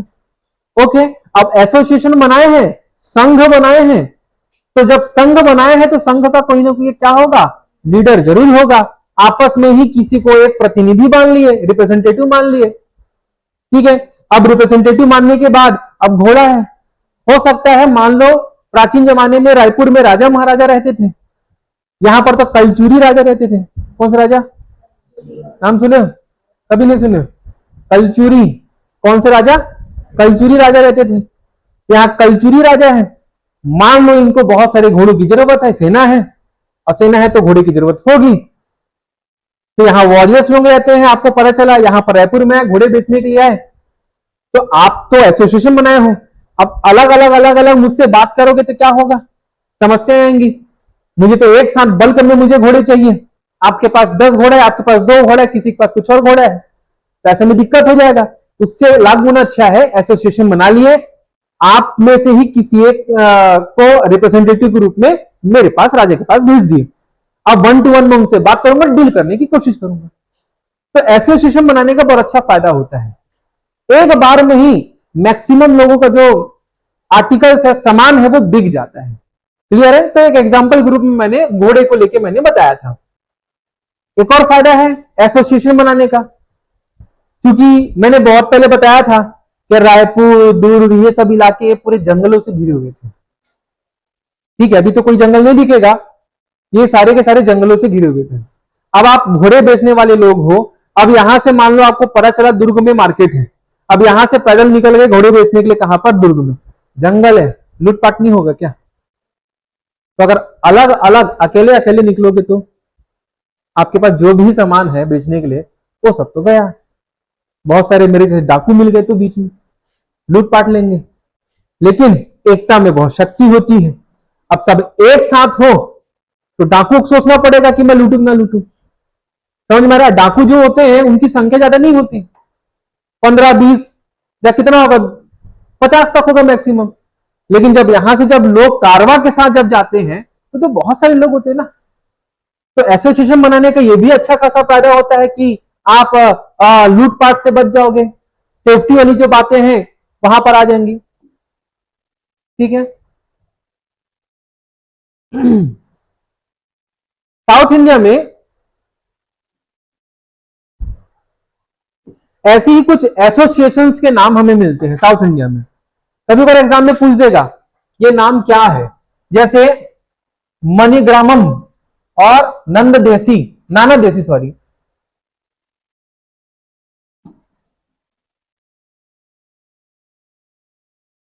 मणिग्रामम और नानदेशी। ठीक है, ये 2 एसोसिएशन है, साउथ इंडिया में है। और ये एसोसिएशन यानी कि एक संघ है, समूह है, जो हमेशा एक साथ काफिले में चलते थे, एक जगह से दूसरी जगह व्यापार के लिए भटकते रहते थे लोग। ठीक है, एग्जाम में अगर पूछेगा कि नानदेशी या मणिग्रामम क्या है, तो ट्रेडर लोगों का एक एसोसिएशन है जो साउथ इंडिया में अधिकतर उन लोग पाए जाते थे। ठीक है, ये जो ट्रेडर है वो इंडिया का जितना भी जो पेनिनसुला वाला भाग है, प्रायद्वीप वाला भाग है, यानी पूरा साउथ इंडिया मान लो, डेक्कन वाला पूरा हिस्सा मान लो, पूरे जगह उन लोग जाके व्यापार करते थे। इसके साथ साथ जो साउथ ईस्ट एशिया है, चाइना है, इन जगहों में ही मणिग्रामम और नानदेशी जो एसोसिएशन है वो घूम घूम कर एक साथ समूह में रहते हुए अपना ट्रेडिंग बिजनेस वगैरह करने का काम करते थे। साउथ ईस्ट एशिया में आपका मलेशिया, इंडोनेशिया, ये सारी जो जगह है, थाईलैंड, कंबोडिया, ये सारे कंट्रीज आते हैं, तो वहां पर भी लोग जा जाके पूरा घूमते थे। व्यापार करने के लिए बहुत सारे ऐसे कास्ट हैं, कम्युनिटी है जो फेमस ही हुई है व्यापार के लिए। आप नाम सुनोगे, मारवाड़ी। ठीक है, तो मारवाड़ में ओसवाल करके एक जाति है, तो मारवाड़ी ओसवाल जो है वो फेमस ही है किस चीज के लिए? व्यापार करने के लिए। ठीक है, बिजनेस करने के लिए। वैसे ही चेतियार्स भी जो है ऐसी कम्युनिटी है जो केवल ट्रेड करने के लिए, बिजनेस करने के लिए ही फेमस है वो। ओके, गुजराती लोग भी पता होगा आपको, गुजराती लोग भी मैक्सिमम क्या करते हैं, बिजनेस वगैरह करते हैं। जैसे बनिया सुने होंगे, बनिया जो है वो क्या करता है, वो भी फेमस है किस चीज के लिए? ट्रेड करने के लिए, व्यापार करने के लिए। मुसलमानों में बोहरा मुसलमानों में भी एक कम्युनिटी है, बोहरा कम्युनिटी। तो बोहराज यानी कि बोहरा लोग जो है वो भी किस चीज के लिए फेमस है? व्यापार के लिए फेमस है। ओके, ये ऐसी कम्युनिटी है जो केवल इंडिया ही नहीं, इंडिया से दूर दूर जाके भी व्यापार करते थे। रेड सी, लाल सागर, नाम सुने हो क्या? रेड सी, वहां पर जाके पर्शियन गल्फ, ईस्ट अफ्रीका और हमारे जितना भी साउथ ईस्ट एशिया है, चाइना है, घूम घूम कर इन लोग व्यापार करते थे। ठीक है, रेड सी, लाल सागर पता ना कहां है?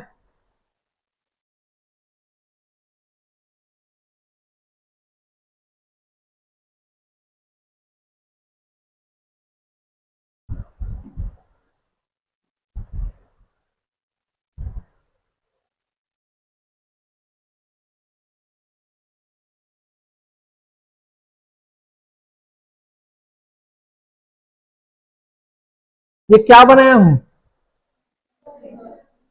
अच्छा, कम से कम समझ तो आया कि ये मैप है। ठीक है, पता चला कुछ और समझ रहे हो। ये इंडिया पेनिनसुला है, ये श्रीलंका है। ठीक है, इधर आके क्या मिलेगा?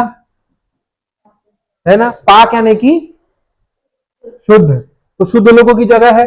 उसके बाद क्या मिलेगा? है, अब पाक मतलब शुद्ध होता है। अब वो आप सब समझदार हो।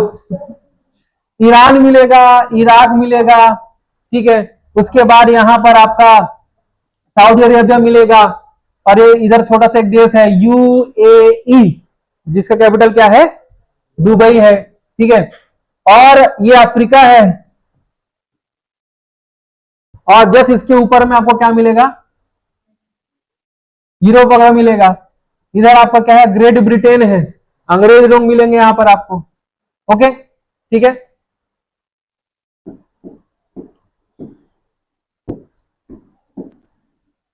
और ये जो इलाका है इसको भूमध्य सागर कहते हैं, मेडिटेरेनियन सी कहते हैं, भूमध्य सागर, जो यूरोप और अफ्रीका के बीच में है। ओके, इंडिया के राइट साइड में क्या मिलेगा?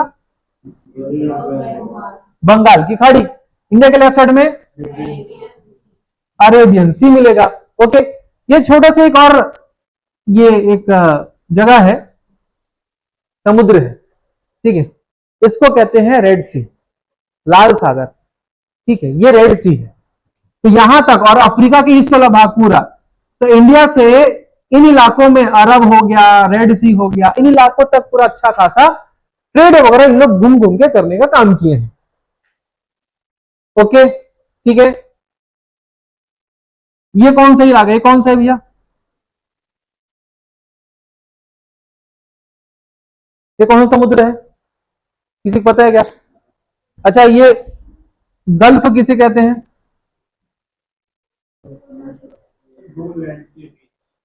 दो लैंड के बीच क्या आदमी फंसे तो पानी? अच्छा, बड़ा वाटर।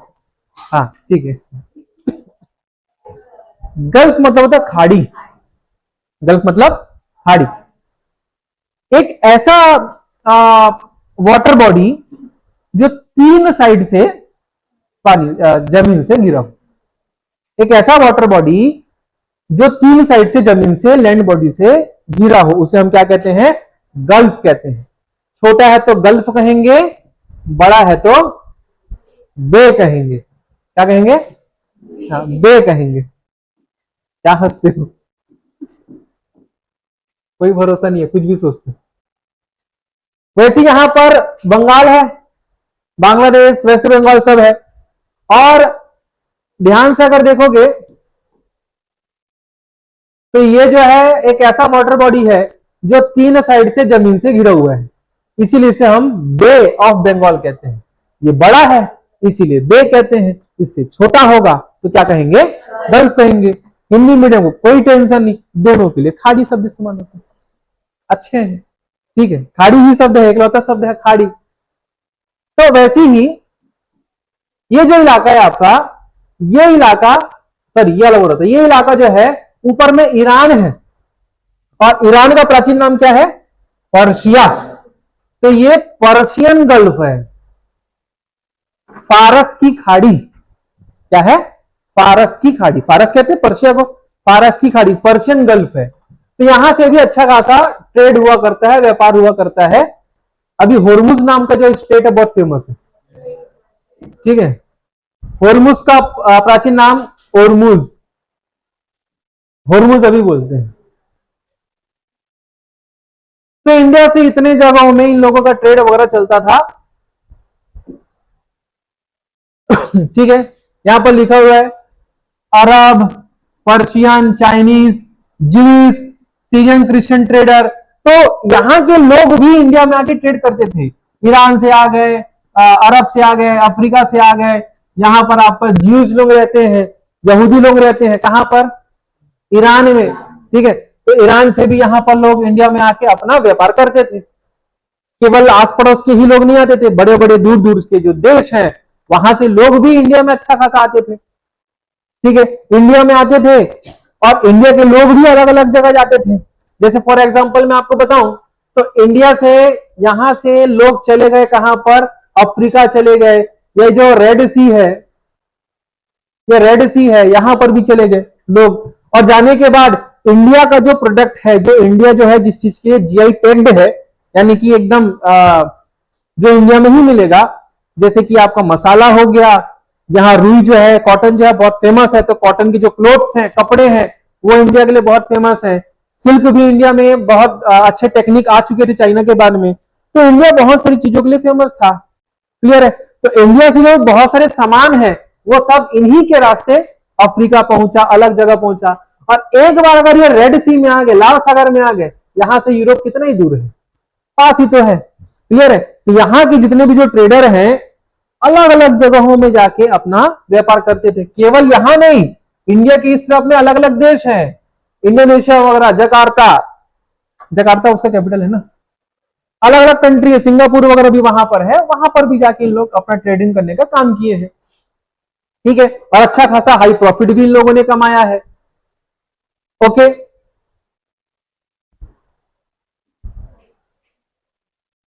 ये क्या है, क्या समझ में आ रहे क्या होगा?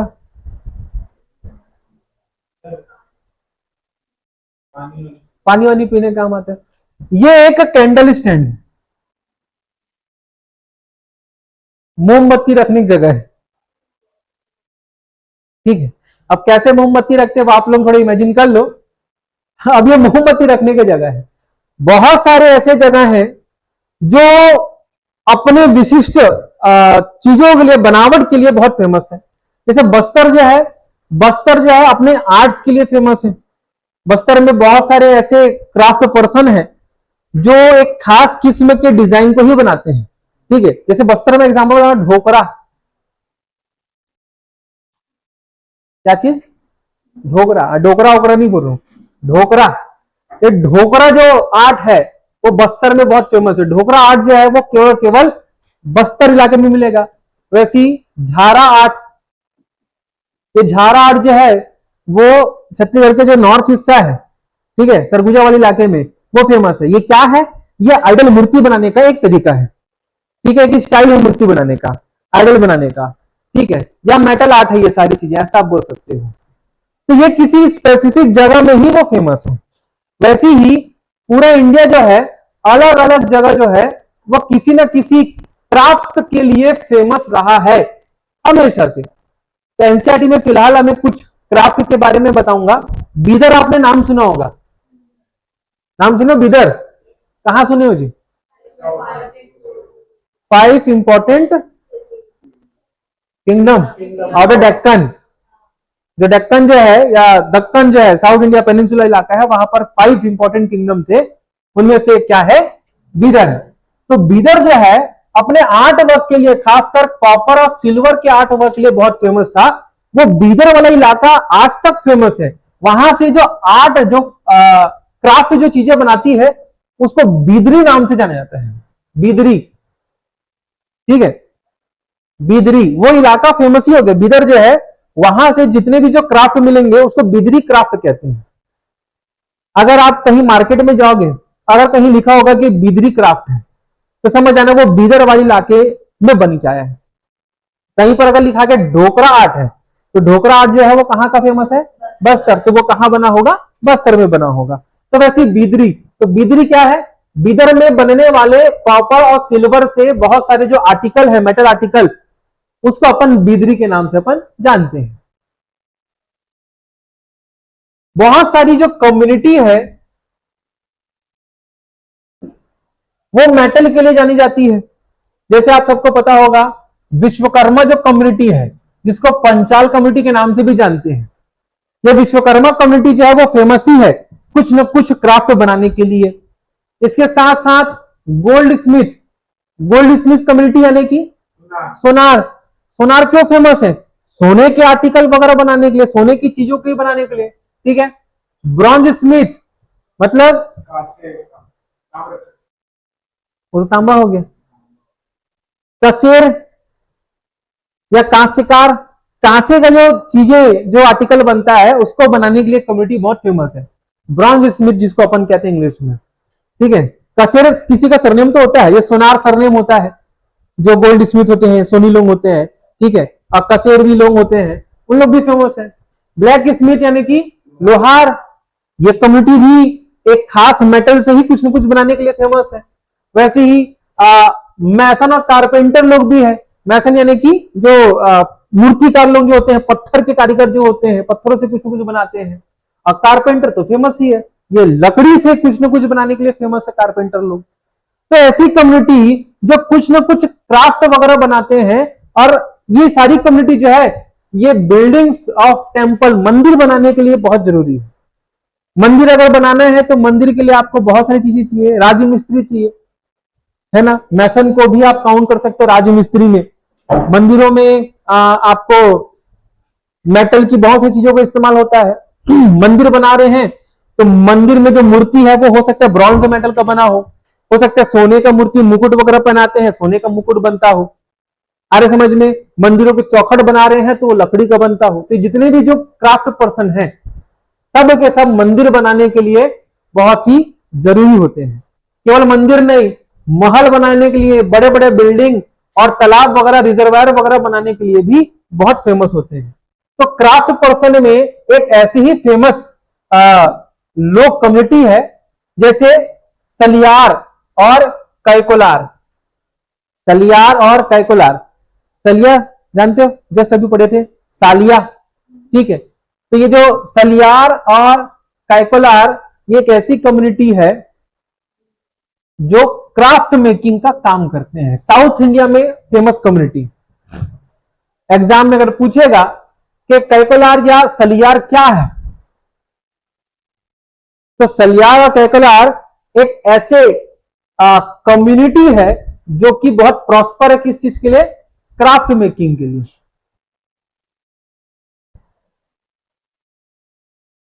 ठीक है, साउथ इंडिया के हैं ये लोग।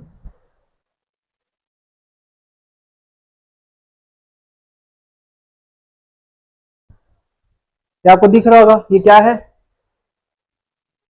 शॉल है, ठीक है। शॉल का ये नक्काशी है, देख लो, शॉल का बाउंड्री है। शॉल जो है कहां का शॉल जानते हो फेमस, पश्मीना। पश्मीना किसे कहते हैं, भेड़ है। पश्मीना शॉल सब सुने होंगे, वो पश्मीना भेड़ है, उसके ऊन से शॉल वगैरह बनाते हैं। कुल्लू शॉल भी बहुत फेमस है। कुल्लू जानते हो, कुल्लू जगह का नाम है। मनाली जानते हो, मनाली, मनाली कुल्लू जिले में आता है, ठीक है।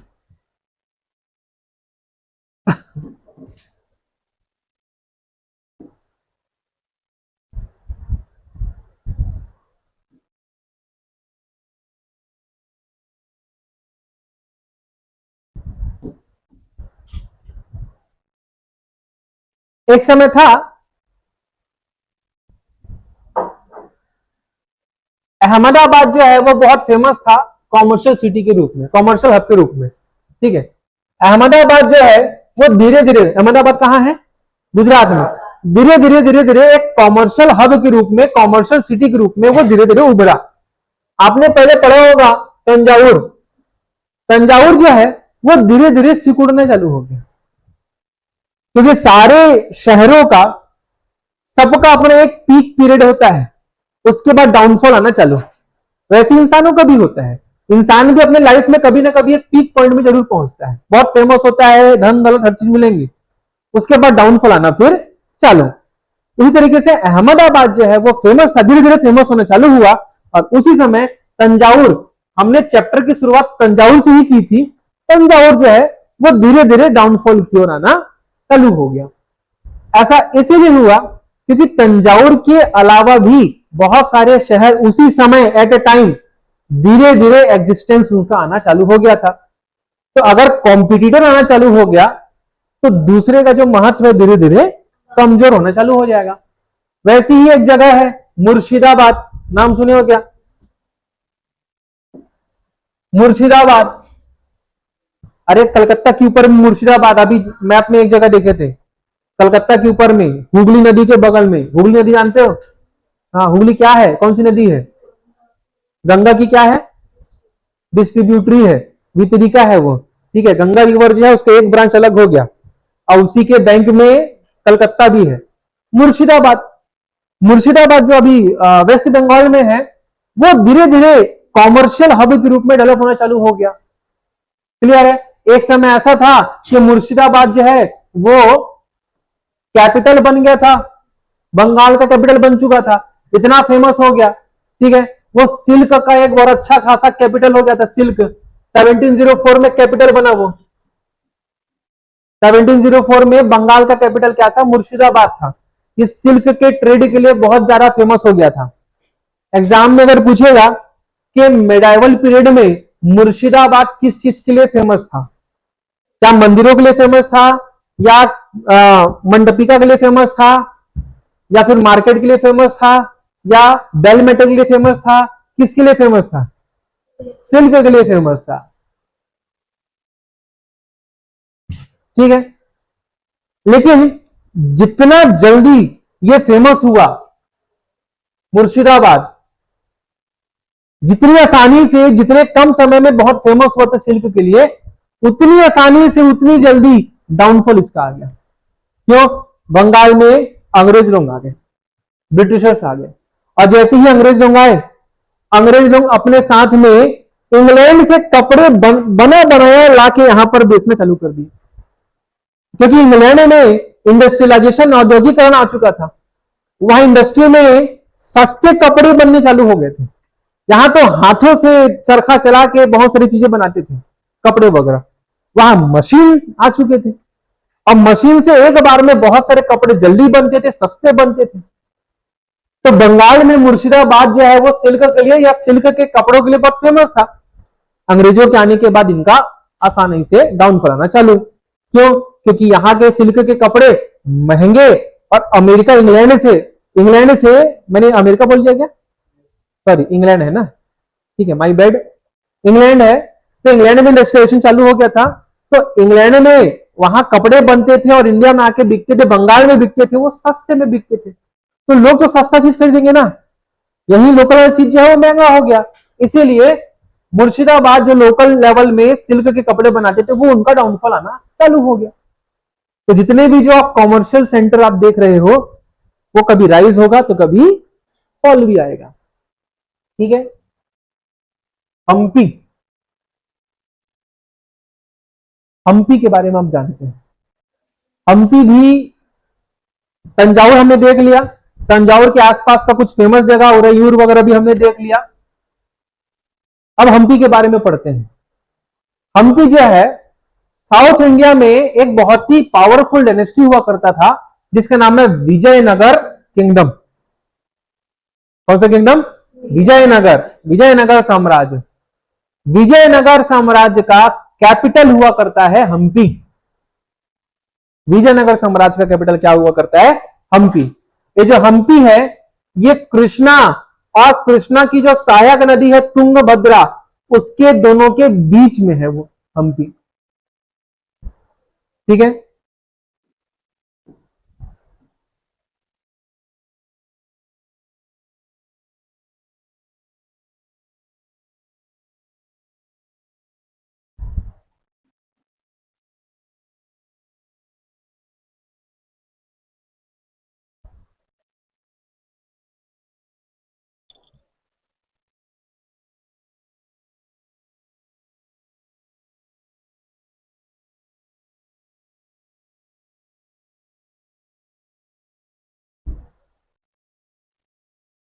ये कौन सी नदी बनाया मैंने? कृष्णा। कृष्णा की एक ट्रिब्यूटरी जिसका नाम क्या है? अब तुंगभद्रा को भी मैंने दो पार्ट से ऐसे जोड़ा, देखो ध्यान से। एक्चुअल में तुंग अलग है, भद्रा अलग है। जब आपस में मिल जाते हैं तो तुंगभद्रा नाम से फेमस हो जाती है। तो तुंगभद्रा और कृष्णा नदी के बगल में हमें एक कैपिटल दिखेगा विजयनगर एम्पायर का, जिसका नाम है क्या? हम्पी। ये विजयनगर किंगडम, विजयनगर एम्पायर जो है वो 1336 में अपने अस्तित्व में आया। बहुत ही इंपॉर्टेंट किंगडम है, अच्छे खासे इंपॉर्टेंट यहां पर राजा हुए हैं। विजयनगर किंगडम में, एम्पायर में, जो हम्पी जो उनका कैपिटल हुआ करता है, इतना शानदार आर्किटेक्चर के मामले में बहुत ही जबरदस्त एक जगह है, बहुत शानदार जगह है हम्पी जो है। ठीक है, हम्पी जो है इतना फेमस है कि हम्पी चारों तरफ से किलेबंदी थी, फोर्टिफाइड था, चारों तरफ से पूरा किलेबंदी थी, बहुत बड़ा शहर था हम्पी।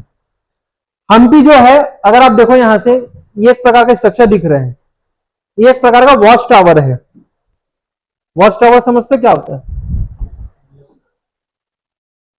एक ऐसा टावर जहां पर घड़ी लग गई है, वॉच टावर। यस, निगरानी रखने के लिए। जो हम किले वगैरह बनाते हैं, फोर्ट वगैरह बनाते हैं, तो बीच बीच में से वॉच टावर भी बनाते हैं।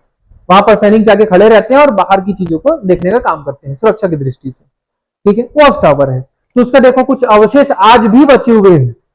जो 1336 में एक ऐसा अंपायर, विजयनगर जो अंपायर है वो अस्तित्व में आया, आज भी उसके बहुत सारे अवशेष जो है देखने को मिलते हैं। इसके आर्किटेक्चर इतने शानदार हैं कि ऐसा माना जाता है कि बिना किसी मोटार के इस्तेमाल किए इसको बनाया गया है। मोटार यानी कि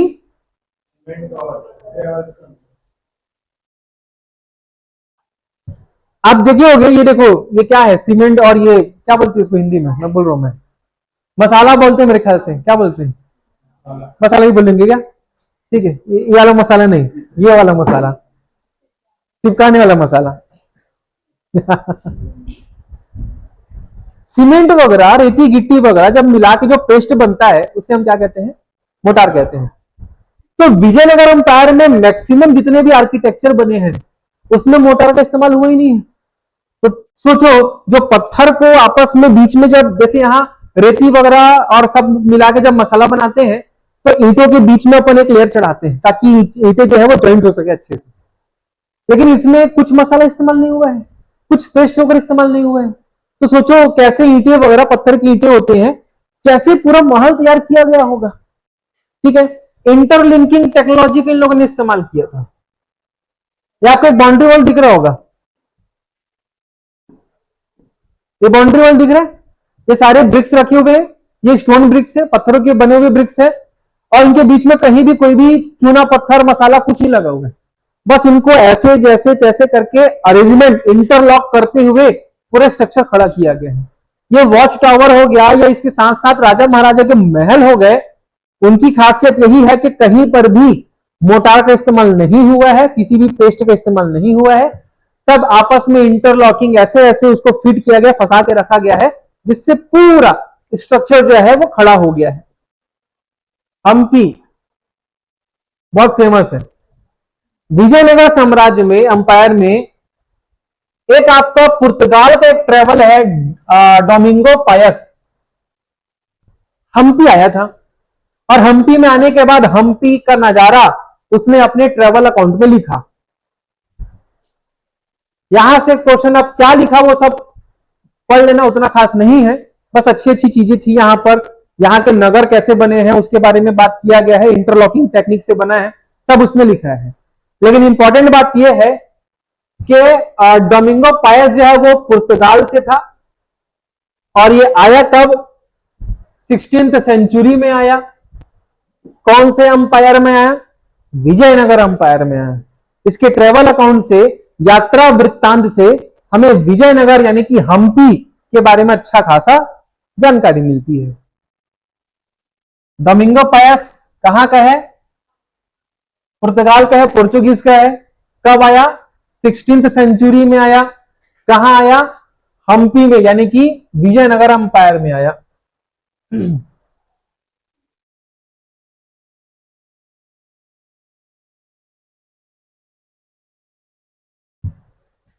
ओके, इतना काम का है हमारे पास। हम्पी को देखोगे, देखो कौन सा मंदिर दिख रही है, ये विठल मंदिर है और एक प्रकार का ये पत्थर से बना हुआ पूरा रथ है। बनाने का तरीका भी क्या शानदार हुआ करता था, पत्थर को तराशना, क्योंकि हल्का सा कुछ गड़बड़ी हुआ तो जो भी आप डिजाइन बनाते हो वो पूरा बर्बाद हो जाता है, या पूरा चट्टान जिसको आप बना रहे हो हल्का सा कुछ हुआ पूरा चट्टान बर्बाद और पूरा मेहनत बर्बाद। हम्पी में बहुत सारे आपको पैलेसेस वगैरह, महल वगैरह दिखेगा और बहुत सारे आपको मंडपम वगैरह भी दिखेगा। हम्पी में आसपास के कारीगर लोग भी आए थे। विजयनगर साम्राज्य के अड़ोस पड़ोस में अगर आप देखोगे तो 5 खतरनाक किंगडम था डेक्कन वाला, बीदर, गोलकोंडा, बीजापुर, बरार, ठीक है, अहमदनगर, ये सारे मुस्लिम डायनेस्टी था ये पूरा। यहां के अब इसके बीच में कौन घिरा हुआ है, विजयनगर साम्राज्य घिरा हुआ है, हम्पी घिरा हुआ है, इनके बीच में है हम्पी। तो जाहिर सी बात है हम्पी में बहुत सारे आर्किटेक्चरल वर्क होंगे तो आसपास के चीजों का असर तो जरूर पड़ेगा। तो मुस्लिम में याद रखिएगा बहुत सारे मुर्स, चेतीस, ये सारे ऐसे कुछ लोग हैं जो मुस्लिम कम्युनिटी के थे, वो हम्पी के आर्किटेक्चर को बनाने में मदद किए।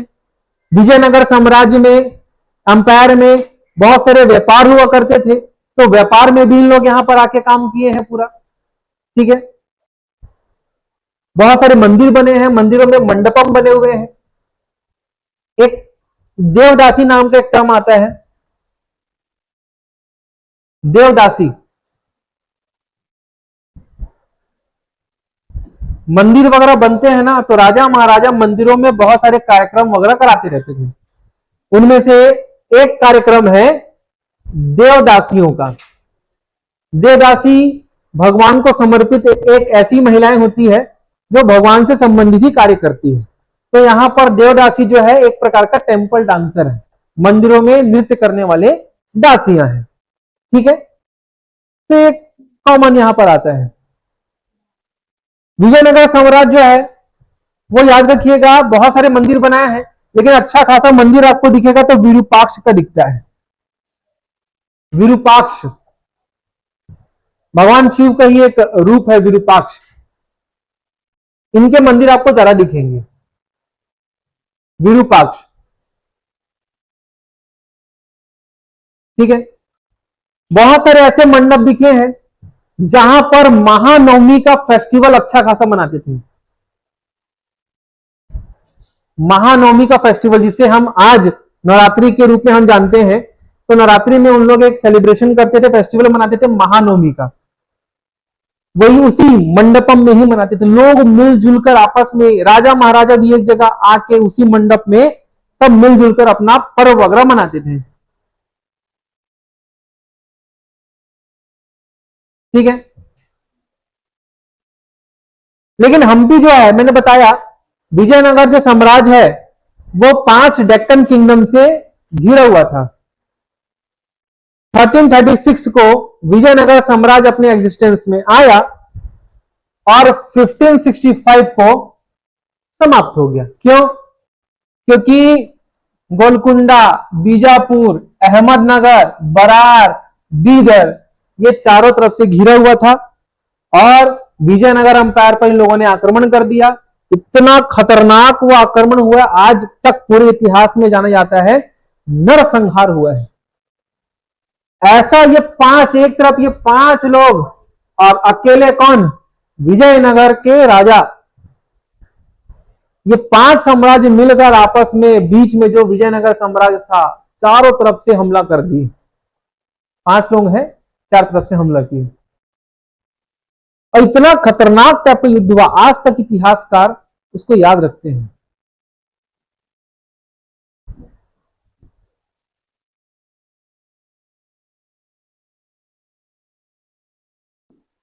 उस युद्ध को अपन राक्षसी तंगड़ी बैटल के नाम से अपन जानते हैं।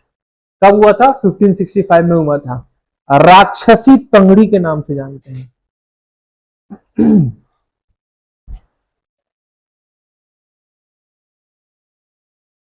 इतना खतरनाक राक्षसों की तरह युद्ध किए थे ये 5 डायनेस्टी जो है विजयनगर के साथ में। राक्षसी तंगड़ी के नाम से अपन जानते हैं। मारने के बाद भी इंसानों को पकड़ पकड़ के उन लोग खाते थे, डेड बॉडी। इतना खतरनाक टाइप का युद्ध हुआ। ठीक है, एक गांव के पास में युद्ध हुआ था, उस गांव का नाम है बन्नी हट्टी। इसीलिए इस युद्ध को बन्नी हट्टी वॉर के नाम से भी जानते हैं, बन्नी हट्टी।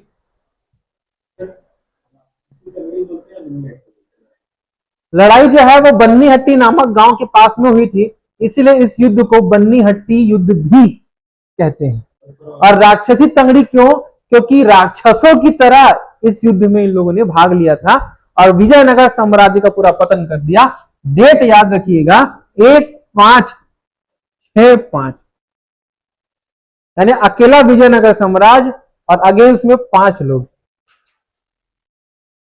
1565 को ये युद्ध लड़ा गया था। तो हम्पी जिस तरीके से 1336 में अच्छा खासा एक शहर के रूप में विकसित हुआ था, 1336 में 1556 में गया, हम्पी भी समाप्त हो गया।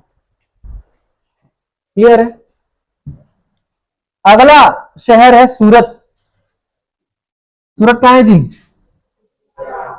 गुजरात में। सूरत क्यों फेमस है? कपड़ों के लिए। आजकल कपड़े तो कपड़े हैं, हीरे के लिए बहुत फेमस है सूरत, ज्वेलरी के लिए। किसके लिए? ज्वेलरी के लिए। जू नहीं बोल रहा हूं मैं, जीव बोल रहा हूं। जैसे FEW क्या होता है, तो वैसे ही JEW जीव होता है। अब आप लोग देख लेना।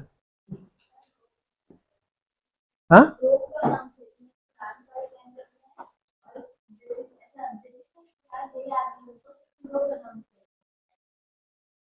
अलग-अलग वर्ड के लिए यूज करते हैं। अच्छा, एक ब्रिटिश एक्सेंट होता है और एक अमेरिकन एक्सेंट होता है। ठीक है, ब्रिटिश वाले लोग बहुत सारे नियम कानून बनाते हैं, ग्रामर बहुत इस्तेमाल करते हैं। ठीक है, आई हैव टू गो, मुझे जाना है। अमेरिकन वाले एकदम simple, I have to go, shortcut. British वाले लोग आई हैव टू गो और America I have to go. Sir पर अमेरिकन एक्सेंट समझना काफी आसान है, क्योंकि मतलब मूवीज वगैरह देखेंगे आप तो पीटी ब्लाइंडर्स वगैरह समझना बहुत मुश्किल है वाकई में। एक ऑस्ट्रेलियन इंग्लिश भी है, उन लोग तो ब्रिटेन से भी खतरनाक है।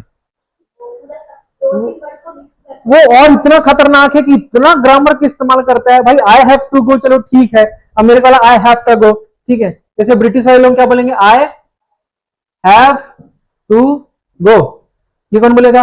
ब्रिटिश। यूएसए वाला क्या बोलेगा? I have to go. ये हैव टू का क्या कर दिए? हैव टू कर दिए, ठीक है। और ऑस्ट्रेलिया वाले क्या ही बताऊं, I have got to go. भाई ये गॉड क्यों लगाना? जानबूझ कर आया कुछ ना कुछ बीच में और घुसाते रहेंगे। कहां की इंग्लिश? ऑस्ट्रेलिया की इंग्लिश। ऑस्ट्रेलिया के बारे में मैं कुछ बोलूंगा नहीं ज्यादा, मैं चोरहे लोग घुसे पड़े वहां पर। यूएस में अरे क्रिकेट खेलते हुए देखिए ऑस्ट्रेलिया वाले लोगों को, कंगारू देखिए क्रिकेट। क्रिकेट जानते हो क्या? क्रिकेट में इन लोग गाली गलौज करेंगे, या जो बॉल है उस पर उन लोग क्या कुछ ना कुछ खरोच के कुछ ना कुछ करते रहेंगे। उन लोग, उनके जीन में है, ठीक है। वो क्यों पता है ये ऐसे क्यों है?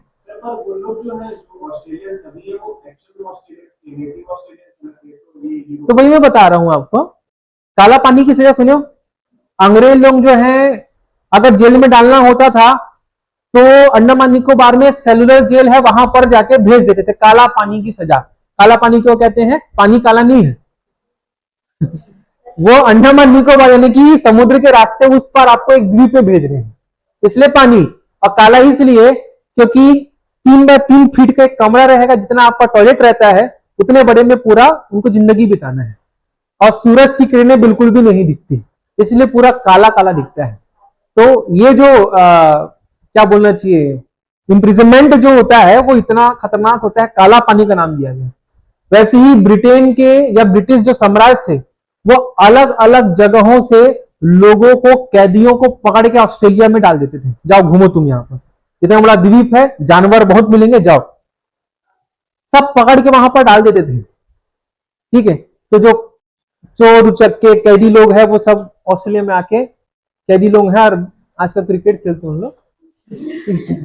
मैं ज्यादा नहीं बोलूंगा, बाकी सबको पता है। सूरत, सूरत का जो सूरत है बहुत अच्छा था शुरुआत में, और सूरत जो है वो कहां है, गुजरात में है। ठीक है, सूरत जो है एक प्रकार का एम्पोरियम जगह है।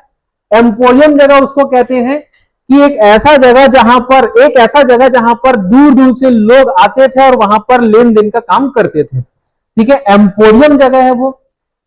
एम्पोरियम जगह होने के साथ साथ, अच्छा, मुगलों के समय में भी ये एक अच्छा खासा ट्रेडिंग सेंटर के रूप में डेवलप हुआ था। ओके, और कॉम्बे के पास में है, कॉम्बे को आज कहते हैं खंबात। खंबात सुने, खंबात की खाड़ी, ठीक है, गल्फ ऑफ खंबात, उसी के बगल में सूरत है। खंबात को पहले क्या बोलते थे, कॉम्बे, तो उसी के बगल में आपको ये सूरत दिखेगा। तो ये सूरत एकदम स्टार्टिंग वाला जानकारी मैंने बताया। सूरत जो है गुजरात में है, कॉम्बे यानी कि खंबात के पास में है, मुगलों के अधीन भी रहा है ये। ओके, एक प्रकार का एम्पोरियम है, यानी कि एक ऐसा जगह जहां पर अलग अलग जगहों से आके एक जगह इकट्ठा होकर व्यापार वगैरह लोग करते थे। ठीक है, सामान बेचते थे। लेकिन कुछ समय बाद ऐसा हुआ कि सूरत का सीरत बदल गया। क्यों? क्योंकि गुजरात में ही एक जगह है जिसका नाम है अहमदाबाद, वो धीरे धीरे राइज होना चालू। तो जैसे ही अहमदाबाद सामने आया, सूरत का सीरत बदल गया। धीरे धीरे सूरत डिक्लाइन की ओर, डाउनफॉल की ओर जाना चालू। क्यों? क्योंकि कॉम्पिटिटर आ गया, एक ऐसा जगह आ गया जहां पर फिर से मार्केट लगने चालू, तो सब के सब वहां पर जाके अपना सामान बेचना खरीदना सब चालू वहां पर हो गया। ज्यादा दूर नहीं है, दोनों गुजरात में है। अब दोनों गुजरात में है तो लॉस किसको हुआ? सूरत को हुआ। क्लियर है? लेकिन सूरत इतना इंपॉर्टेंट है, सूरत को हम लोग गेटवे टू द वेस्ट के नाम से जानते हैं। आज भी सूरत को गेटवे टू द वेस्ट, पश्चिम का द्वार, पश्चिम का द्वार के नाम से अपन जानते हैं। किसको? सूरत को। क्यों सूरत को पश्चिम का द्वार क्यों बोलते हैं?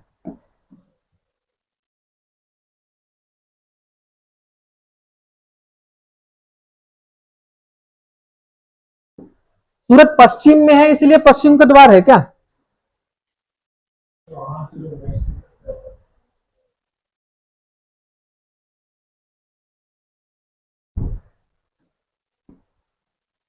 सूरत यहां पर है, ठीक है, और ये आपको दिख रहा है गल्फ ऑफ खंबात, सूरत जैसे यहीं पर है।